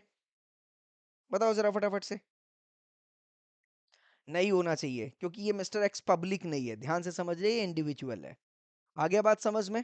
तो अगर आप इंडिविजुअली किसी को बोल रहे हो कि भैया आप शेयर ले लो, तो उसको प्रोस्पेक्टस इशू करने की जरूरत नहीं। पर हाँ, आपने पब्लिक को इशू किया था, और पब्लिक में मिस्टर एक्स था, और मिस्टर एक्स ने एप्लीकेशन मनी भेज दिया। बताओ यहां पे प्रोस्पेक्टस चाहिए कि नहीं चाहिए? हाँ, यहाँ पे चाहिए। समझ में आ गया क्या? अब मिस्टर एक्स ने 1000 शेयर ले लिए थे, अब बोला साहब मेरे को 200 शेयर और परचेज करना है। कर सकता है या नहीं कर सकता है? कर सकता है या नहीं कर सकता है? कर सकता है। क्या इसको 200 शेयर के लिए फिर से प्रोस्पेक्टस इशू करना पड़ेगा क्या? बोलो जरा फटाफट से। जल्दी बोलो फटाफट से। करना पड़ेगा क्या? नहीं करना पड़ेगा। ये क्या बोल रहा है दोस्तों? हाँ, सेक्शन नंबर 26 सबसेक्शन 2 बोलता है nothing in subsection 1 shall apply. मतलब कोई भी प्रोस्पेक्टस, डेट, साइन वगैरह कुछ नहीं चाहिए। कब? When you issue existing member, when you issue the shares to existing members or debentures to debenture holders। बोलो हाँ या ना? मैं फिर से बोल रहा हूँ बेटा। ये बोल रहा है, सपोज मान लो मैं गुरु गुप्ता, ठीक है, मैंने डीएलएफ का शेयर परचेज किया। यस और नो? डीएलएफ, अब देखो कंपनी ने क्या इशू किया बेटा, जल्दी बोलो फटाफट से। आईपीओ इशू किया, है ना, फर्स्ट टाइम। अब आईपीओ इशू करेगा तो बताओ प्रोस्पेक्टस देगा कि नहीं देगा? देगा। अब इस आईपीओ को मैंने अप्लाई कर लिया। जीजी ने क्या कर लिया? अप्लाई कर लिया। कितना शेयर ले लिया? 200 शेयर ले लिया। बताओ जीजी को प्रोस्पेक्टस होना चाहिए नहीं होना चाहिए? होना चाहिए। क्योंकि आईपीओ किसके लिए था? जीजी के लिए नहीं था, वो पब्लिक के लिए था, और पब्लिक में जीजी भी था, इसलिए जीजी को प्रोस्पेक्टस मिलना चाहिए। अब इसने 200 शेयर ले लिया, बराबर है क्या? मतलब क्या जीजी के पास पूरी इंफॉर्मेशन है कंपनी की कि नहीं है? है या नहीं है? है, बिल्कुल है। यस और नो? अच्छा, अब मेरी बात ध्यान समझना। जीजी बोला यार इसका शेयर जो है, अभी मैंने खरीदा था, सपोज मान लो 100 रुपए का शेयर, ठीक है, 100 रुपए में खरीद लिया था। कितना मैंने पे किया था? मान लो 20,000। आज शेयर की वैल्यू कितनी बढ़ गई बेटा? 120, और मुझे ये लग रहा है कि अभी जाएगी 200 तक। बताओ क्या मैं और शेयर परचेज कर सकता हूँ कि नहीं कर सकता हूँ? तो मेरे पास अभी 12,000 रुपए थे। मैंने बोला चलो 12,000 का और शेयर परचेज कर लेते हैं। तो जब मैं ये एडिशनली शेयर और परचेज करने गया, क्या कंपनी ने मुझे फिर से प्रोस्पेक्टस इश्यू करना चाहिए? क्वेश्चन ये है। And the answer is no. क्यों? क्योंकि 26(2) बोलता है कि जब भी आप एग्जिस्टिंग मेंबर या डिबेंचर होल्डर्स को राइट शेयर या डिबेंचर्स इशू कर रहे हैं तो प्रोस्पेक्टस इशू करने की जरूरत नहीं है। I hope I am clear. I hope I am clear. और यहां पे देखो लिखा हुआ है साफ साफ बेटा, क्या लिखा है? रिलेटिंग टू द शेयर्स और debentures of the company, whether an applicant has a right to renounce the shares और नॉट, अंडर सेक्शन 62(1)(a)(2)। और 62(1)(a)(2) क्या बोल रहा है बेटा? Further issue of share capital. समझ में आया? यस और नो? यस। तो आईपीओ के टाइम पे आप कर सकते हैं, पर अगर एग्जिस्टिंग शेयर होल्डर, मैं पब्लिक को नहीं बोल रहा हूं, पब्लिक को अगर आप एफपीओ करोगे तो आपको इशू करना पड़ेगा। बोलो हाँ या ना? यहां पे प्रोस्पेक्टस रहेगा। आ रहा है बात समझ? बट अगर मिस्टर एक्स इंडिविजुअली होके कंपनी को बोलता है कि भैया मुझे और शेयर चाहिए, एडिशनल शेयर चाहिए, तो यहां पे प्रोस्पेक्टस इशू करने की जरूरत नहीं है। समझ में आया? Yes everyone, come on. Picture clear है एवरीवन? यस। ओके। दूसरा बोलता है to the issue of the prospectus, क्या बोल रहा है? Nothing in subsection 1 shall apply to the issue of prospectus और फॉर्म ऑफ एप्लीकेशन। देखो ये कौन सा फॉर्म ऑफ एप्लीकेशन आ गया बेटा? ये एप्लीकेशन मनी वाला है। यस और नो? यस। मतलब किसी इंडिविजुअल ने अगर आपको बोला हो कि भैया मुझे ये शेयर अप्लाई करना है, अप्लाई करना है, तो एप्लीकेशन मनी देना पड़ेगा कि नहीं देना पड़ेगा? बोलो जरा फटाफट से, देना पड़ेगा नहीं देना पड़ेगा? बिल्कुल देना पड़ेगा। यस और नो? बिल्कुल देना पड़ेगा। तो एप्लीकेशन मनी दिया उसने रिलेटिंग टू शेयर्स और डिबेंचर्स। क्या बोल रहा है ये? यूनिफॉर्म विद शेयर्स और डिबेंचर्स प्रीवियसली इशूड। कहने का मतलब क्या हो गया? फिर से समझ लो। कंपनी ने आईपीओ इशू किया था, बराबर है? आईपीओ इशू करते वक्त उसने प्रोस्पेक्टस दिया, बोलो हाँ या ना? यस। ये आईपीओ इशू हुआ मान लो 25 अप्रैल 2023 को। ठीक है? ओके। पब्लिक ने क्या कर लिया बेटा? सब्सक्राइब कर लिया। कोई दिक्कत नहीं है। साहब जैसे ही पब्लिक ने सब्सक्राइब किया, इसने फिर से, कंपनी ने क्या किया? कंपनी ने फिर से एफपीओ दे दिया। बोलो हाँ या ना?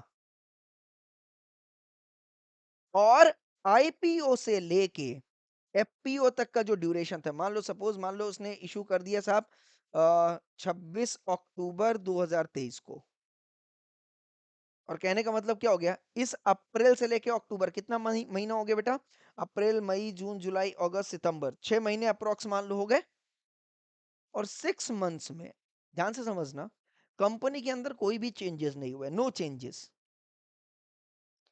मतलब जितने प्रोविजन, जितने काम 25 अप्रैल को चल रहे थे, वही सारे काम जो 26 अक्टूबर को चल रहा था। कुछ भी चेंज नहीं था, ना ही एमओए में, ना ही एओए में, ना ही कंपनी के किसी भी कॉन्ट्रैक्ट में, कोई भी चेंज नहीं, सेम था। मतलब जब आप एफपीओ कर रहे हैं, मतलब प्रोस्पेक्टस में कोई भी चेंज नहीं है। वही प्रोस्पेक्टस आप इशू कर रहे हैं जो कि आपने किस टाइम पे किया था? आईपीओ में। बोलो हाँ या ना? तो अगर ये वाला प्रोस्पेक्टस और इस टाइम पे जब आप प्रोस्पेक्टस इशू करने वाले हो, ये दोनों प्रोस्पेक्टस में जो कंटेंट लिखे हुए वो सेम है, तो क्या इस टाइम पे फिर से प्रोस्पेक्टस इशू करने की जरूरत पड़ेगी? कम ऑन एवरीवन। आईपीओ के टाइम पे इशू किया गया प्रोस्पेक्टस और एफपीओ के टाइम पे इशू किया जाने वाला प्रोस्पेक्टस, अगर दोनों के प्रोविजन सेम है, क्या बोला मैंने? दोनों के प्रोविजन क्या है बेटा? सेम है। तो आपको फिर से प्रोस्पेक्टस इशू करने की जरूरत नहीं पड़ेगी। देखो लिखा है यहां पे, to the issue of prospectus और form of capital, form of application relating to shares और डिबेंचर्स, ठीक है? क्या हो बेटा? यूनिफॉर्म हो इन ऑल रिस्पेक्ट्स। कुछ समझ में आया क्या? विद शेयर्स और डिबेंचर्स प्रीवियसली इशूड। बोलो जरा फटाफट से, यस और नो?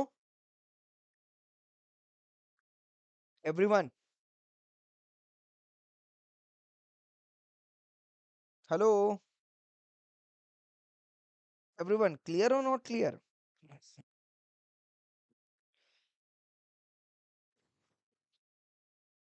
क्या हो गया, आवाज नहीं आ रही यार किसी की? हाँ हाँ, तो एग्जाम में अगर क्वेश्चन आ गया बेटा कि सपोज मान लो केस स्टडी आ गई कि सपोज, चलो मैं ऐसे पूछता हूँ आपको, बताओ। कंपनी का शेयर था, कंपनी का शेयर, शेयर होल्डर था मिस्टर एक्स। मिस्टर एक्स ने अपना शेयर मिस्टर वाई को बेचा। बताओ जरा फटाफट से, प्रोस्पेक्टस चाहिए या नहीं चाहिए? जल्दी बोलो यार फटाफट से। हाँ, प्रोस प्रोस्पेक्टस नहीं चाहिए बेटा, क्योंकि कंपनी इशू नहीं कर रही है, याद रखना। शेयर होल्डर अपना शेयर आगे बेच रहा, क्या कुछ नया शेयर उसने इशू किया मार्केट में? नहीं, उसी शेयर को सेल कर रहे। तो ये भी क्या कहलाएगा? ऑफर ऑफ सेल है, बट ये पब्लिक नहीं है बेटा, पब्लिक नहीं है। ये क्या है? From one share holder to another share holder है। आ गया बात समझ में? क्लियर है या नहीं क्लियर है? यस, पक्का 100%। अच्छा ये बताओ, कंपनी ने अगर अपना शेयर अंडर राइटर को दिया, क्या प्रोस्पेक्टस इशू करना पड़ेगा? जल्दी बोलो फटाफट से। नहीं, अंडर राइटर के केस में भी नहीं आएगा। क्यों? क्योंकि ये कस्टोडियन है बेटा। क्या इसने अभी पब्लिक को इशू किया बेटा? क्या अंडर राइटर पब्लिक है क्या? जल्दी बोलो फटाफट से। क्या ये पब्लिक ऑफर है या अपने कस्टोडियन को दे रहा है? हाँ, याद रखना बेटा, अंडर राइटर कस्टोडियन है, वो कंपनी के पास ही है शेयर अभी। सिर्फ अभी एक बात बताओ, मैंने किसी मैनेजर को अपॉइंट कर दिया, तो क्या वो मैनेजर कंपनी से अलग है क्या? तो कंपनी का ही तो है। यस और नो? कस्टमर कंपनी से अलग हो सकता है, मैनेजर थोड़ी ना कंपनी से अलग होएगा। तो ये तो कंपनी का मैनेजर हुआ। यस और नो? तो पब्लिक चूंकि है नहीं, पब्लिक इशू है नहीं, इसलिए प्रोस्पेक्टस की जरूरत नहीं पड़ेगी। पिक्चर क्लियर है? यस। अच्छा मान लो अगर कंपनी ने 40 लोगों को बुला के बोला कि भैया ये शेयर मैं आप 40 लोगों को देना चाहता हूं, और हर एक को जो है, हर एक को ऑफर लेटर दिया इंडिविजुअली। बोलो जरा फटाफट से, क्या ये पब्लिक होगी बेटा? नहीं, ये पब्लिक नहीं होगी। आई होप आई एम क्लियर और नॉट क्लियर? यस, प्रोस्पेक्टस नहीं लगेगा, बराबर है क्या? अच्छा, अब मेरे को बताओ, अगर इसने, हाँ पक्की बात है ना, इसने आईपीओ किया पब्लिक को, अब बताओ जरा फटाफट से। लगेगा, प्रोस्पेक्टस लगेगा, बराबर है। अच्छा अब बताओ, आईपीओ किया, इसके बाद एफपीओ किया, और यहां पे ध्यान से समझिएगा, प्रोस्पेक्टस यार uniform. At the time of IPO and FPO prospectus are uniform, there are no changes in the prospectus। बताओ जरा फटाफट से, whether at the time of FPO क्या प्रोस्पेक्टस इशू करना पड़ेगा? हाँ बस, अब बात समझ में आ गई आप लोगों के। प्लीज बेटा बोलिए।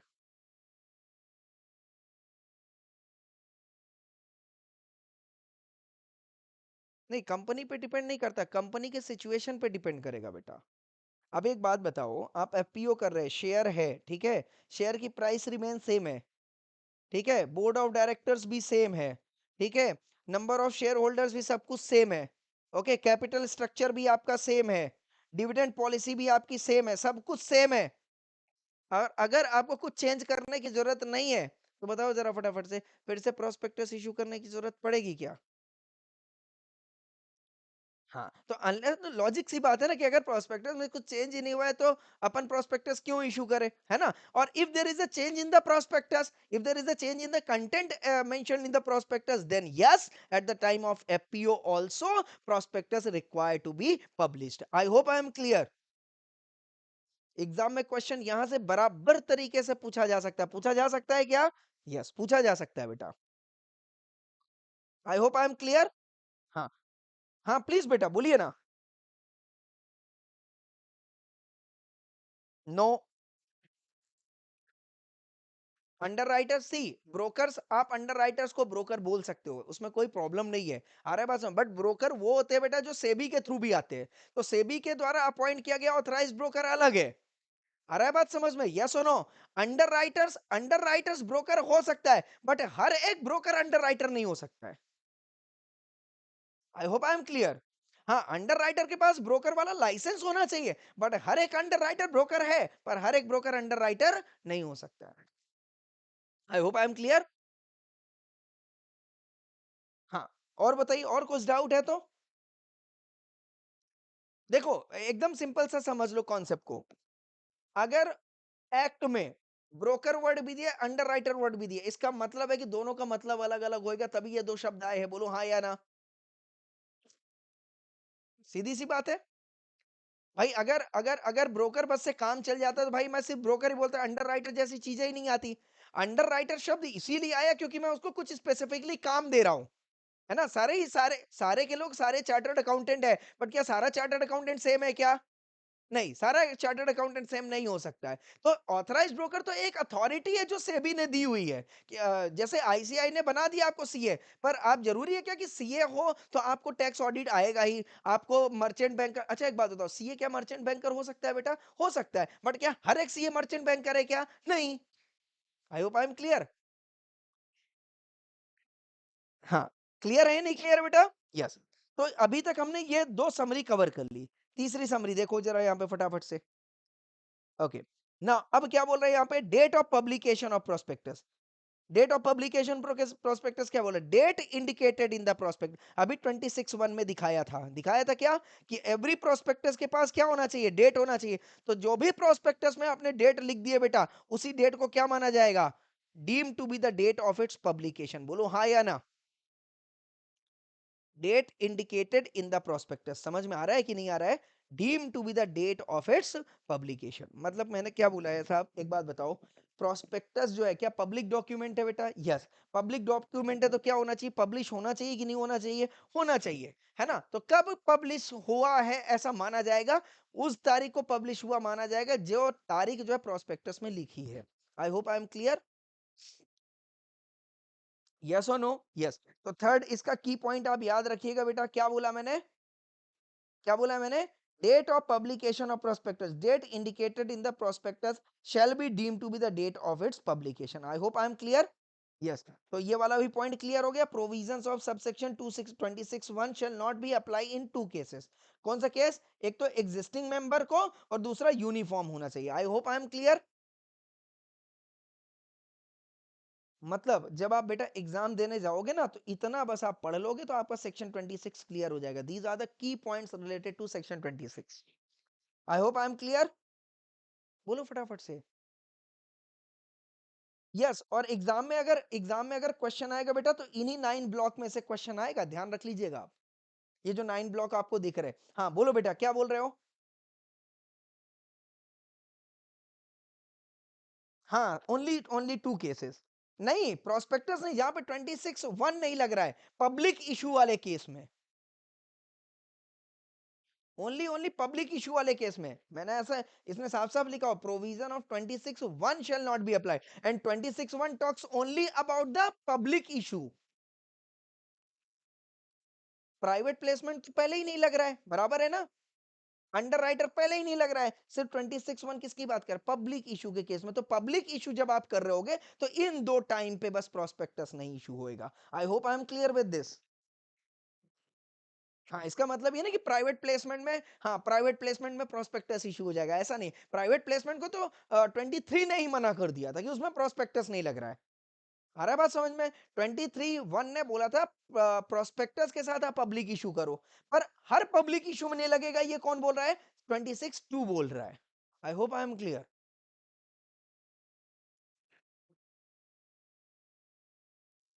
बोलो बोलो बोलो फटाफट से, यस और नो? यस। Yes everyone. अब मेरी बात ध्यान से समझना, अब मेरी बात ध्यान से समझना। नाउ क्या क्या हो गया बेटा, जल्दी बोलो फटाफट से। कंपनी ने क्या कर दिया, प्रोस्पेक्टस इशू कर दिया, बराबर है, एक्सेप्ट इन 2 केसेस, बराबर है, ये लिख दिया मैंने, बराबर है। देन इसके बाद प्रोस्पेक्टस में क्या क्या आ गया बेटा, 4 चीजें आ गई, डेट हो गया, साइन हो गया, इंफॉर्मेशन आ गई, है ना, सच इंफॉर्मेशन, एंड रिपोर्ट आ गया, किसका बेटा, ऑडिटर का। सारों चीजें आ गई, आ गई। इसके बाद हमने इसको क्या कर दिया बेटा, पब्लिश कर दिया। बोलो हाँ या ना। पब्लिश किसको किया बेटा? पब्लिक को। बोलो हाँ या ना। कौन सी डेट मानी जाएगी बेटा? डेट मेंशन्ड इन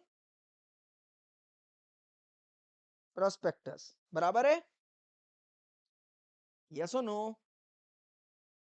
हाँ, अब एक बात बताओ, ये जो आपने इतना काम किए, ये सारे इतने कांड आपने कर दिए कंपनी में, आरओसी को पता होना चाहिए कि नहीं होना चाहिए? जल्दी बोलो यार, फटाफट से। पता होना चाहिए, पक्की बात है ना? तो ये देखो साहब, अगर ये होना चाहिए, आप यहाँ पे क्लियर करो इसको। क्या लिखा है? Filing of signed copy of prospectus to ROC mandatorily before it gets issued. बोलो हाँ या ना? क्या बोल रहा है ये? कि जब भी आप पब्लिक को इशू करो, पब्लिक ऑफर दो, उसके पहले इसकी इंफॉर्मेशन कहां पे चली जानी चाहिए? जल्दी बोलो यार, फटाफट से। रजिस्ट्रार के पास। इशू करने के पहले या इशू करने के बाद? जल्दी बोलो फटाफट से। ये जो डेट आपने मेंशन की है, हाँ, ये डेट जो आपने मेंशन की है, इसके पहले जाना चाहिए, इसके बाद में जाना चाहिए? पब्लिकेशन के पहले जाना चाहिए। No prospectus shall be issued, है ना, बाय और on behalf of a company in relation to an intended come unless on और before the date of its publication. जिस दिन आप पब्लिश करें उसी दिन आप आरओसी को सबमिट कर दो, चलेगा। बट एक बार पब्लिश हो गया, इसके बाद आप आरओसी को सबमिट कर रहे हो, साहब वहां पे पेनाल्टी लग जाएगी, कॉन्ट्रावेंशन हो जाएगा। हाँ क्या, हाँ या ना? Yes. There has been delivered the registrar for filing copy thereof signed by every person. एक बात बताओ मेरे बेटा, प्रोस्पेक्टस की कौन सी चीज आरओसी को फाइल करनी है? जल्दी बोलो फटाफट से। क्या पूरा प्रोस्पेक्टस ही फाइल करना है?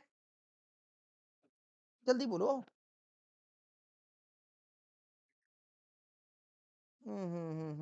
चलो यहीं पे मैं लिखता हूँ। ओरिजिनल प्रोस्पेक्टस फाइल करना है या कॉपीड? आगे तो ये क्लियर करो। पक्का? ओरिजिनल अपने पास रखना है कंपनी को? बोलो हाँ या ना? उसकी कॉपी जो है किसको करनी है बेटा? आरओसी को। एक बात बताओ, साइन होना चाहिए कॉपी में या नहीं होना चाहिए? तो ओरिजिनल में क्या साइन नहीं हुआ था बेटा? ओरिजिनल में किसका किसका साइन होना चाहिए? बताओ जरा फटाफट। डायरेक्टर्स का होना चाहिए? डायरेक्टर्स का होना चाहिए? शेयर होल्डर्स का?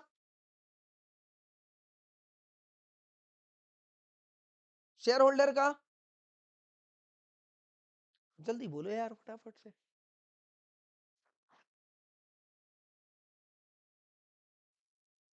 हाँ, जो मैं बोल रहा हूँ बार बार आप सेक्शन पढ़ोगे। शेयर होल्डर का होना चाहिए?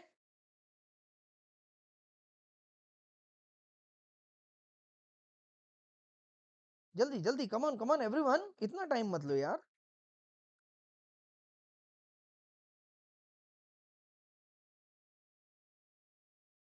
हाँ, याद रखना, यहाँ पे लिखा है डायरेक्टर और प्रपोज डायरेक्टर और ड्यूली ऑथराइज्ड। अगर कोई पर्टिकुलर शेयर होल्डर ऑथराइज है, जो एमओए सब्सक्राइबर है, ये सुनो, और अगर वो ऑथराइज्ड है तो हो सकता है, अदरवाइज नहीं हो सकता। तो सिर्फ डायरेक्टर्स का चल जाएगा, चलेगा, सफिशिएंट? यस। अच्छा एक बात, ओरिजिनल में डायरेक्टर का सिग्नेचर था, तो क्या कॉपी में भी करना पड़ेगा या बिना कॉपी में नहीं करेंगे तो भी चल जाएगा?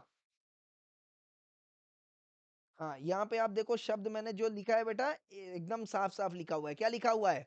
Signed copy of prospectus. क्या बोला मैंने? हाँ, सिर्फ कॉपी ऑफ प्रोस्पेक्टस नहीं बोला मैंने, क्या बोला है? Signed copy of prospectus. ये छोटी छोटी चीजें, ये देखो यहाँ पे एक miss Neha, executive director of leading fintech company, has to fly to Mumbai to attend World Economic Forum meet. Okay, while company secretary of the company intended to file a copy of prospectus with registrar upcoming Miss Neha authorized in writing Mr. Gautam for signing off of such copy of honor। भैया चलेगा कि नहीं चलेगा? अगर miss Neha की जगह mister Gautam को authorise कर दिया जाए, क्या वो साइन कर सकता है? कम ऑन एवरीवन। अरे कर सकता है ना, यहाँ लिखा है ना, ड्यूली ऑथराइज्ड। यस और नो?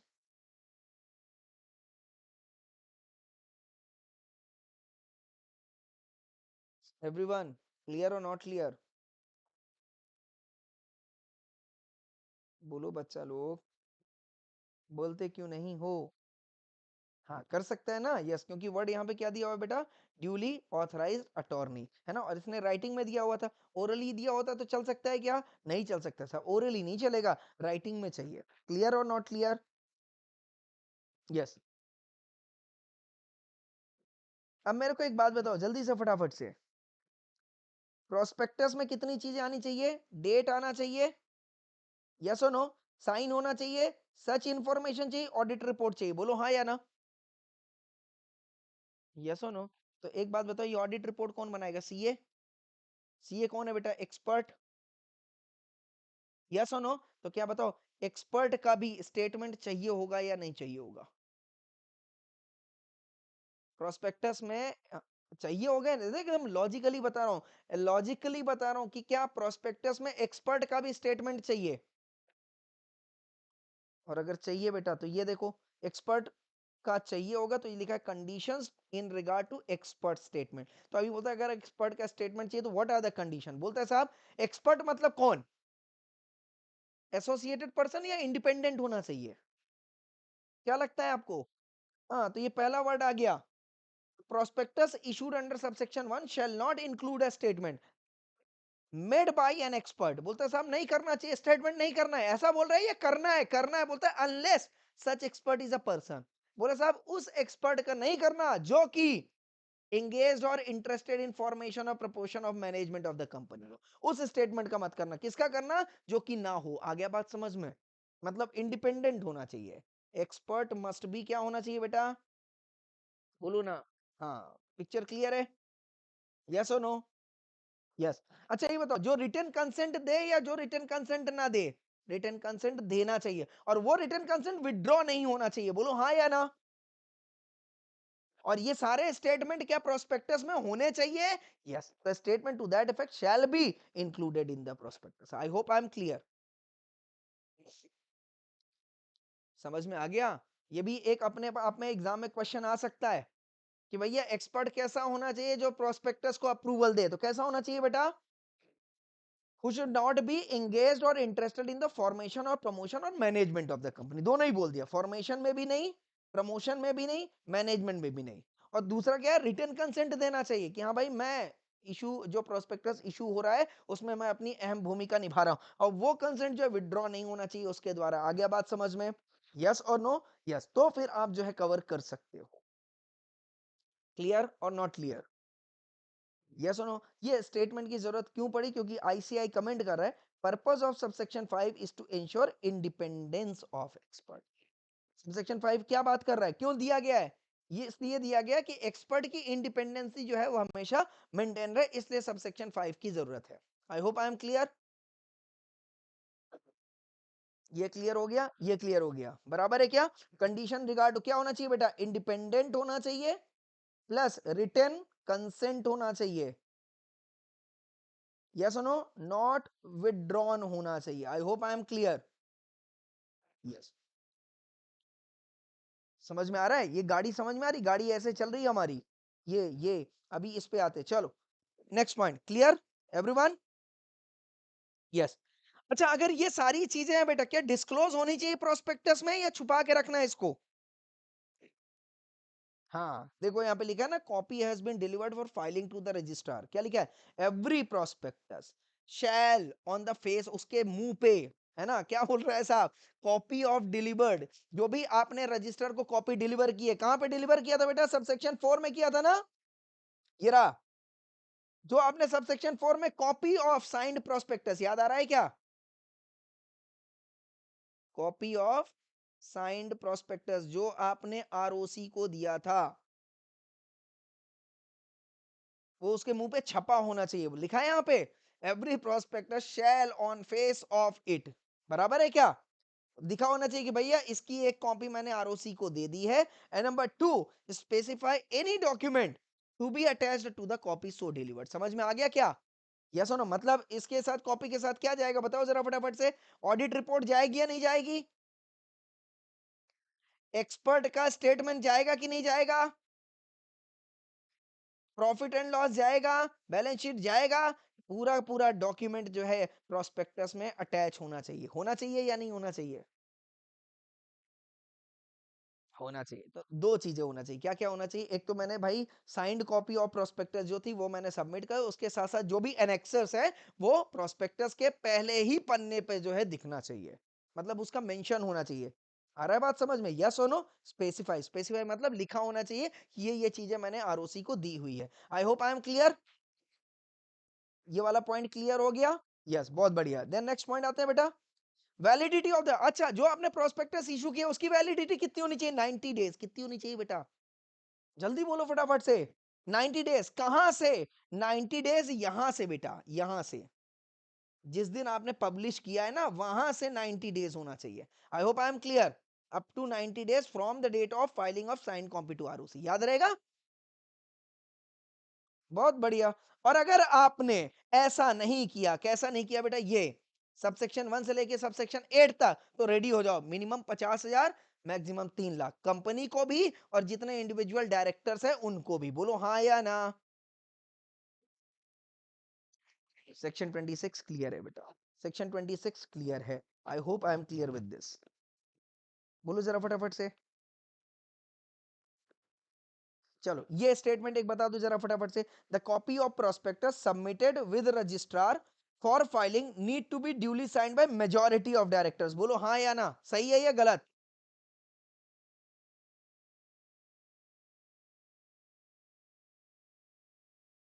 हाँ,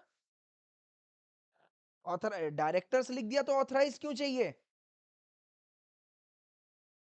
सही है ना?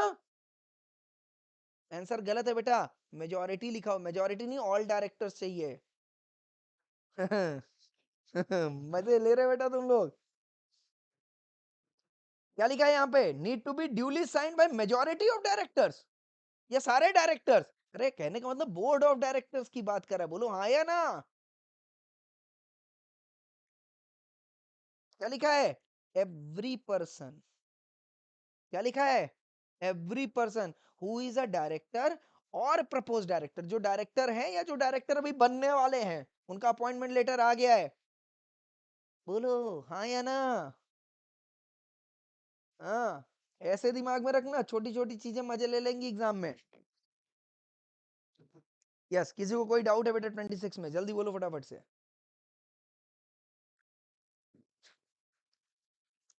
यस एवरीवन, सेक्शन क्लियर है अच्छे से? अभी अभी रिदम सेट हो गया चैप्टर नंबर 3 का? बहुत बढ़िया। नाउ चलो बहुत बढ़िया, अभी टाइम है अपने पास, एक सेक्शन और कवर कर लेते हैं। सेक्शन नंबर 25 आ जाओ जरा फटाफट से। तो मैंने क्या बताया था? तो जब भी आप पब्लिक, हाँ जी बेटा, तुरंत मिलेगा बेटा, शाम को मैं इसमें डाल दिया करूंगा, क्या बोलते हैं, ऐप में, तो आप बार बार फिर से देख सकते हो, कोई दिक्कत नहीं है। ओके, ठीक है, यस बिल्कुल। अच्छा अब ये बताओ बेटा, मैंने बताया था कि जब पब्लिक इशू करेंगे तो प्रोस्पेक्टस होना चाहिए। 26 किसकी बात की मैंने? एक्चुअल प्रोस्पेक्टस की, है ना? एक्चुअल प्रोस्पेक्टस की। भाई 25 बोलते हैं साहब, अगर मान लो आपने एज सच, क्योंकि प्रोस्पेक्टस का मतलब क्या बताया गया था, या तो डिस्क्राइब्ड हो या तो इशूड हो। बोलो हाँ या ना? और उसी में जो है रेड हेरिंग प्रोस्पेक्टस और शेल्फ प्रोस्पेक्टस स्पेसिफिकली कवर किया गया था, और फिर बोला गया था कि any notice, any circular, any advertisement उसको डीम्ड प्रोस्पेक्टस माना जाएगा। बोलो हाँ या ना? तो बोले साहब आपने एक्चुअल में प्रोस्पेक्टस इशू नहीं किया कंपनी ने, है ना? तो सेबी ने बोला कि भैया पेनाल्टी लगा दो, कंपनी एक्ट ने बोला पेनाल्टी लगा दो, बोले नहीं नहीं नहीं नहीं नहीं, मैंने एज सच प्रोस्पेक्टस इशू नहीं किया, बट मैंने एडवर्टाइज किया हुआ था। बोले कहाँ एडवर्टाइज? एडवर्टाइज को प्रोस्पेक्टस नहीं माना जाएगा क्या, ऐसा है क्या? नहीं साहब, एडवर्टीजमेंट को भी क्या मान सकते हैं? डीम प्रोस्पेक्टस मान सकते हैं। सेक्शन 25 बोलता है, क्या बोलता है? Document containing offer of securities for sale to be deemed prospectus. क्या बोल रहा है? वेयर अ कंपनी, क्या लिखा है बेटा? अलॉट और एग्री टू अलॉट, कौन सा वर्ड यहाँ पे आया है? जल्दी बोलो यार फटाफट से। मैंने वर्ड बोला था कि ये वर्ड आएंगे और आपको बार बार इन वर्ड्स को दिमाग में रखना पड़ेगा। Where a company allot, allot का मतलब क्या हो गया? ऑफर ओनरशिप या डिस्ट्रीब्यूट कर रही है शेयर को। बहुत बढ़िया, बहुत बढ़िया। याद रखना बेटा, मैं जो-जो वर्ड बोलूँ पहले से उसको दिमाग में फिट करते जाइए, क्योंकि बाद में जब शब्द आएँगे ना तो कन्फ्यूज़ नहीं होना चाहिए। मतलब ये सेक्शन आने के पहले क्या-क्या हो चुका होगा बताओ ज़रा फटाफट से? एप्लीकेशन आ चुका होगा क्या कब पब्लिक का? पब्लिक का एप्लीकेशन आ चुका होगा, बोलो हाँ या ना? ऑफर जा चुका होगा क्या पब्लिक को, कंपनी की तरफ से? बोलो यस और नो? हाँ, पब्लिक को ऑफर जा चुका होगा, बट इस ऑफर के वक़्त क्या होना चाहिए था? प्रोस्पेक्टस होना चाहिए था। क्या होना चाहिए था? होना चाहिए था ना? होना चाहिए था, पर ये बोला साहब प्रोस्पेक्टस नहीं दिया इसने। और अब बात आ गई कि एप्लीकेशन क्या करना है? एप्लीकेशन आ गया, अब हम अलॉट कर रहे हैं। बराबर है, यस और नो? यस, तो ये सेक्शन बोलता है वेयर अ कंपनी अलॉट और agrees to allot any securities being offered for sale to the public, है ना? यस और नो? तो ये बोल साहब कोई भी डॉक्यूमेंट, क्या बोल रहा है यहाँ पे? एनी डॉक्यूमेंट, क्या बोल रहा है? एनी डॉक्यूमेंट जिसके द्वारा offer for sale to the public is made, मतलब ऑफर दिया गया हो, ये ऑफर दिया गया हो किस टाइम पे? At the time of allotment of securities, है ना? Shall be deem to be prospectus, क्या माना जाएगा? बोलो जरा फटाफट से। विदाउट प्रोस्पेक्टस कंपनी अलॉट नहीं कर सकती है शेयर पब्लिक को, बराबर है ना? यस और नो? यस। तो अब इस टाइम पे प्रूफ करना पड़ेगा, क्या प्रूफ करना पड़ेगा? कि जिस टाइम पे आपने ऑफर लेटर दिया था, क्या एडवर्टीजमेंट किया था या नहीं किया था? बोले साहब हाँ हमने एडवर्टीजमेंट किया। बोले दिखाओ प्रूफ, आप एडवर्टीजमेंट लेटर दिखा दो साहब, उसी को प्रोस्पेक्टस माना जाएगा। बोलो हाँ या ना? यस। पर एडवर्टीजमेंट करते वक्त अगर आप पे कोई भी कंटेंट गलत हुए तो क्या मान लिया जाएगा? प्रोस्पेक्टस मिस स्टेटमेंट प्रोवाइड करा, पेनाल्टी लग जाएगी। बोलो हाँ या ना? समझ में आ गया या नहीं आ गया? यस। तो ये बोलते हैं साहब हाँ, और इस एडवर्टीजमेंट लेटर को हम डीम्ड प्रोस्पेक्टस मान लेंगे और सारे के सारे प्रोविजन जो है ये अप्लाई हो जाएगा। आ गया बात समझ में? मतलब अगर एडवर्टीजमेंट लेटर में भी आपने कोई भी चीज अगर गलत इंफॉर्मेशन दी है, देखो एडवर्टाइज करते वक्त अगर कोई चीज आपने गलत की तो पेनाल्टी नहीं लगेगी, पर अगर आपने एडवर्टीजमेंट लेटर को ये बोल दिया कि डीम्ड प्रोस्पेक्टस है तो फिर पेनाल्टी लग जाएगी। बोलो हाँ या ना?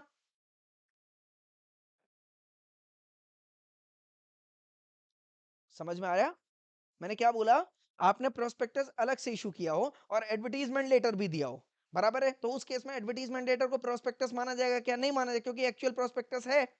पर अगर आपने ये बोला कि नहीं भाई साहब हमने कोई प्रोस्पेक्टस इशू नहीं किया बट हमने एडवर्टीजमेंट किया था, और आप अगर अलॉटमेंट टाइम के अलॉटमेंट करते वक्त आप ये बोलना चाहते हो कि आपका एडवर्टीजमेंट लेटर क्या है?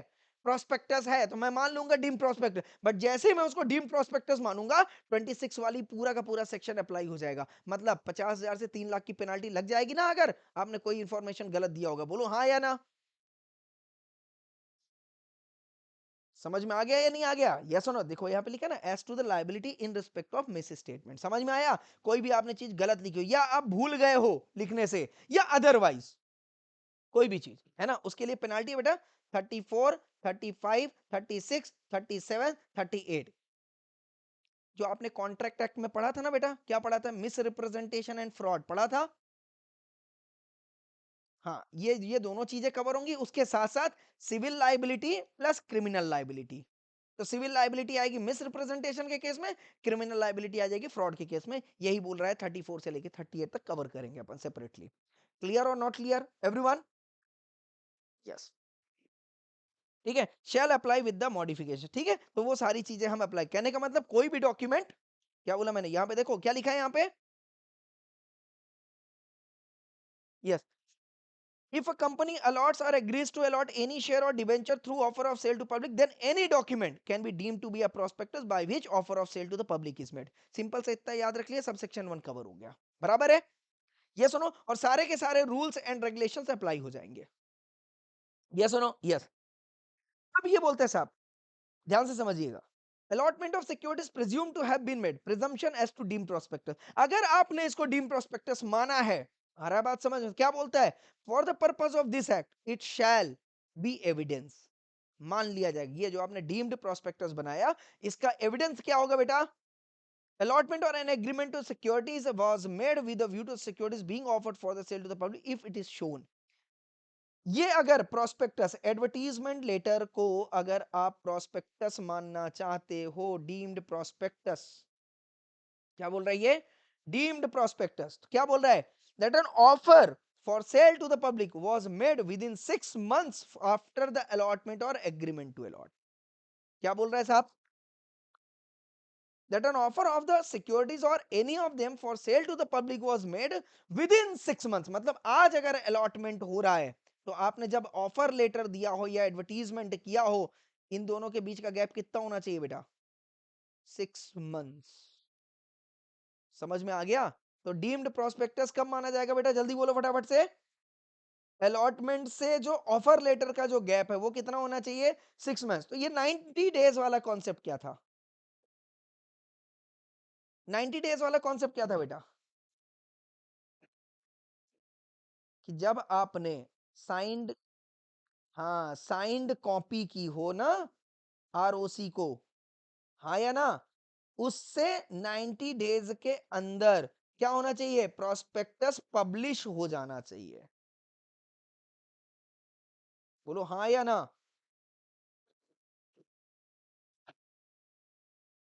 पिक्चर क्लियर है या नहीं क्लियर है?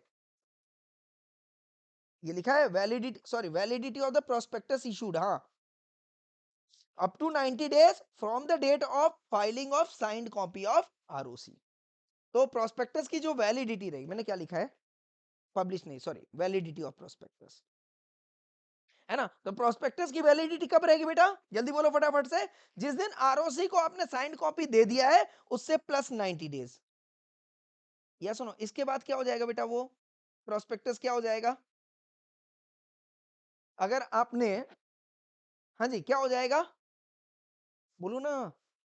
इनवैलिड हो जाएगा। क्या हो जाएगा? इनवैलिड हो जाएगा। कहने का मतलब क्या हो गया? कहने का मतलब क्या हो गया बेटा? ये एक तो इधर बोल रहा है कि साहब आपने ऑफर लेटर दे दिया और इधर आप अलॉट कर रहे हो सिक्योरिटीज, या सुनो, कहने का मतलब इसके बीच में कहीं पे आपने प्रोस्पेक्टस पब्लिश किया होगा। बोलो हाँ या ना। तभी तो एप्लीकेशन लेटर आएगा ना। आपने ऑफर लेटर दिया, फिर प्रोस्पेक्टस पब्लिश किया, इसके बाद एप्लीकेशन आएगा, इसके बाद आप अलॉट करोगे, है ना? तो ऑफर लेटर से अलॉटमेंट की डेट 6 मंथ्स दी है, बराबर है, और इससे इसका जो दिया हुआ है दैट इज 90 डेज दिया है। कुछ लॉजिकल है या नहीं है? बोलो जरा फटाफट से। है ना लॉजिक? हाँ, अब समझ में आया क्या? तो कहने का मतलब मैंने क्या बोला यहाँ पे कि कंपनी ने क्या करना है बेटा? कम ऑन, ऑफर लेटर दे देना है ना? ऑफर लेटर देना है, इसके बाद आरओसी को सबमिट करना है, और जब आरओसी को सबमिट कर दिया वहां से 90 डेज तक, sorry sorry sorry sorry, prospectus, prospectus submit कर देना है 90 डेज, यस नो। और 90 डेज के अंदर अंदर क्या रहेगा बेटा? जल्दी बोलो फटाफट से। ये प्रोस्पेक्टस वैलिड रहेगा। बोलो हाँ या ना। प्रोस्पेक्टस क्या रहेगा? वैलिड रहेगा। यस नो, प्रोस्पेक्टस क्या रहेगा? वैलिड रहेगा। और इसी प्रोस्पेक्टस के दौरान आपका क्या होगा बेटा? ऑफर लेटर जाएगा। बोलो हाँ या ना। Yes no. और ऑफर लेटर से अलॉटमेंट की जो दूरी है वो कितनी रहेगी बेटा? जल्दी बोलो फटाफट से। 180 days, that is 6 months approx. बोलो हाँ या ना। पक्का? पर अगर मान लो आपने ये जो आरओसी सबमिट किया है, validity of the prospectus, prospectus valid था, बराबर है, पर आपने क्या किया? ऑफर लेटर यहां पे किया आफ्टर 90 डेज, अब बताओ क्या होएगा? पेनाल्टी लग जाएगी कि नहीं लग जाएगी? पेनाल्टी लग जाएगी कि नहीं लग जाएगी? अगर आप ऑफर लेटर इसके पहले देते हो तो कोई दिक्कत नहीं है। बोलो हाँ या ना, क्योंकि उस समय प्रोस्पेक्टस वैलिड था। समझ में आ रहा है या नहीं आ रहा है? पर आप ये 90 डेज एक्सपायर हो गए, इसके बाद आप ऑफर लेटर दे रहे हो, अब बताओ क्या करना पड़ेगा? पेनाल्टी लगेगी कि नहीं लगेगी? क्योंकि इस समय ऑफर लेटर देते वक्त आपका प्रोस्पेक्टस ही वैलिड नहीं था। बोलो हाँ या ना। तो क्या करना पड़ेगा बेटा? फिर से प्रोस्पेक्टस इशू करना पड़ेगा। क्या करना पड़ेगा? हाँ, समझ में आ गया, फ्रेश प्रोस्पेक्टस। नहीं तो पेनाल्टी लग जाएगी। ये कॉन्सेप्ट याद रखिएगा। आई होप आई एम क्लियर। हाँ, अगर आपको कंपनी को पेनाल्टी से बचाना है तो बोले साहब जैसे ही प्रोस्पेक्टस क्या हो रहा है, एक्सपायर्ड हो रहा है, उसको फिर से फ्रेश प्रोस्पेक्टस जो है वो इशू करवा दो। समझ में आ गया क्या? हाँ, तो कहने का मतलब क्या है, हर 90 मतलब 90 डेज आरओसी को सबमिट किया, 90 डेज तक ही प्रोस्पेक्टस जिंदा है ना? इसके बाद अगर आपको फर्दर पब्लिक ऑफर इशू करना है तो क्या हो जाएगा उस केस में? प्रोस्पेक्टस क्या हो सकता है, एक्सपायर्ड हो सकता है। हो सकता है, क्यों? Because of changes made in the companies. Dynamic environment है ना, बहुत सारे चेंजेस हो रहे हैं। तो इसका मतलब ये नहीं कि आपने एक बार प्रोस्पेक्टस बना दिया तो लाइफ टाइम के लिए हो गया। समझ में आ गया क्या? हर 90 डेज में, हर 90 डेज में फ्रेश प्रोस्पेक्टस इशू होना चाहिए, याद रख लीजिएगा इस चीज को।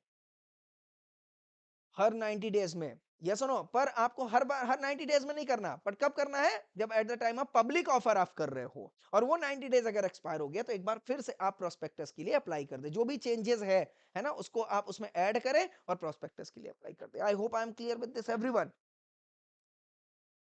पक्का क्लियर है? तो चलो ये भी क्लियर हो गया, है ना? और दूसरा क्या बोल रहा है? दूसरा क्या बोल रहा है? Whole consideration to be received had not been received, allotment of securities presumed to have been made, है ना? तो इस केस में दो केस में बोल दिया कि भैया 6 महीने के अंदर अंदर आपने अलॉटमेंट किया हो तो हम मान लेंगे, और दूसरा होल कंसिडरेशन जो रिसीव होने वाला था वो अभी तक नहीं रिसीव हुआ है। देखें इसको जरा फटाफट से।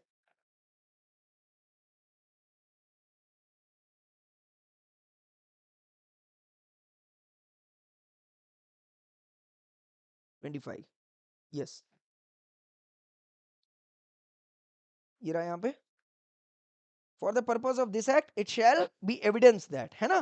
तो दो दो चीजों में मान लिया जाएगा कि भाई डीम प्रोस्पेक्टस है या नहीं। नंबर वन क्या बोल दिया इसने? Come on. ऑफर लेटर जो क्या, वो क्या हो बेटा? With in 6 months after the allotment or agreement to allot. आ गया बात समझ में? बोलो जरा फटाफट से, यस और नो? यस। और दूसरा क्या बोल रहे हैं? The whole consideration to be received by the company in respect had not been received. अगर ये दो चीजें हो रही है मतलब पैसा ना मिला हो और दूसरा 6 महीने वाली बात, ये दो चीजें याद रख लीजिएगा तो presumption as to deemed prospectus ये एविडेंस बन जाएगा आपका। I hope I am clear with this. पक्का 100%? बहुत बढ़िया। नाउ ओके, ना इसके बाद थर्ड पॉइंट आता है बेटा, जो भी, अच्छा ये बताओ प्रोस्पेक्टस में क्या क्या होना चाहिए? मैंने क्या क्या बताया था? डेट होना चाहिए था, साइन होना चाहिए था, सच इंफॉर्मेशन एंड रिपोर्ट, ये चार चीजें होनी चाहिए थी। यस और नो? बट कब होना चाहिए? जब ये एक्चुअल प्रोस्पेक्टस है, बोलो हाँ या ना? अगर डीम्ड प्रोस्पेक्टस है तो इन चार के साथ तीन चीजें और ऐड कर लेना। Number one, net amount of the consideration received और टू बी रिसीव्ड, कितना पैसा आपको मिला उस प्रोस्पेक्टस से। आ रहा है बात समझ में? दूसरा, जब आपने ये कॉन्ट्रैक्ट किया था क्या सिक्योरिटीज को अलॉट करने का, वो जगह और वो टाइम इंस्पेक्शन हुआ है या नहीं हुआ है। एंड नंबर तीसरा, जिसने भी ये ऑफर दिया हो उस डायरेक्टर का नाम जो है उस प्रोस्पेक्टस में मेंशन होना चाहिए। तो डीम्ड प्रोस्पेक्टस में कितनी चीजें मेंशन होनी चाहिए थी? चार पहले की एक्चुअल वाली और तीन एडिशनली। ये वर्ड बहुत इंपॉर्टेंट है, in substitute to that four, no, additionally to that four. आ रहा है बात समझ में? तो टोटल कितना होना चाहिए? 4 + 3 कितना? 7। ऐसा बोलूं क्या, 4 को हटा दो 3 लगा दो चल जाएगा? हाँ, ये नहीं चलेगा। समझ में आ गया क्या? पिक्चर क्लियर है एवरीवन? और डीम्ड प्रोस्पेक्टस को साइन कौन करना चाहिए? अच्छा एक बात बताओ, एक्चुअल प्रोस्पेक्टस को साइन कितने लोग करने चाहिए? ऑल द डायरेक्टर्स, बहुत बढ़िया। और डीम्ड प्रोस्पेक्टस को मिनिमम 2 डायरेक्टर। समझ में आ गया क्या? यस और नो? पिक्चर क्लियर है या नहीं क्लियर है? Where a person making an offer to which this section relates is a company और a firm, it shall be sufficient, sufficient हो जाएगा अगर मिनिमम 2 डायरेक्टर्स ने कर दिया हो। आई होप आई एम क्लियर। सारे करते हैं तो कोई दिक्कत ही नहीं है, अंडरस्टैंड दैट। डीम्ड प्रोस्पेक्टस को मिनिमम 2 लोग होने ही चाहिए। अगर सारे लोग नहीं भी कर पाए तो मिनिमम 2 डायरेक्टर्स चाहिए। I hope I am clear with this everyone. Yes और नो? यस। और फर्म के केस में लिखा हुआ है not less than 1/2 of the part, मतलब मोर देन 50%, है ना? अगर 7 लोग 6 लोग हैं तो कितने होने चाहिए? कम से कम 4 लोग, मोर देन हाफ। बराबर है ना? फर्म के केस में, पार्टनरशिप फर्म के केस में, ठीक है, बट अपन पार्टनरशिप फर्म अभी पढ़ रहे हैं तो उसका कंपनी एक्ट से कोई लेना देना नहीं है। I hope I am clear everyone. Yes, देखो यहाँ पे आईसीआई मॉड्यूल पे दिया, the matter specified under subsection 23 need to be stated in substitution of matter. Substitution चलेगा या एडिशनली होना चाहिए? जल्दी बोलो फटाफट से। ये मैटर्स कौन से होने चाहिए? एडिशनली होने चाहिए, तो फॉल्स है। पर थ्री मैटर्स, तीन मैटर्स कौन कौन से बेटा? तीन मैटर्स कौन कौन से? जल्दी बोलो। Net amount, time and place का इंस्पेक्शन एंड डायरेक्टर का नाम। आई hope I am clear everyone. Clear है। ये हमारा बेटा 25 एंड 26 कंप्लीट हो गया। तो प्रोस्पेक्टस समझ में आया क्या? Deemed prospectus and actual prospectus. चलो बढ़िया बेटा। ठीक है, तो अभी दूसरा सेशन हमारा स्टार्ट होने वाला है, तो यहीं पे आज का सेशन स्टॉप करते हैं। होप सो समझ में आया होगा। 25 26 क्लियर है। 23 हमने कवर कर लिया, 24 कवर कर लिया। ठीक है, तो अभी अपना टारगेट रहेगा बेटा कि हर दिन जो है अपन 4 से 5 सेक्शन, मिनिमम 4 सेक्शन हम कवर करेंगे। ठीक है, ओके बेटा, तो चलो यहीं पे स्टॉप करते हैं। Thank you so much, thank you everyone, God bless you. Okay okay dear.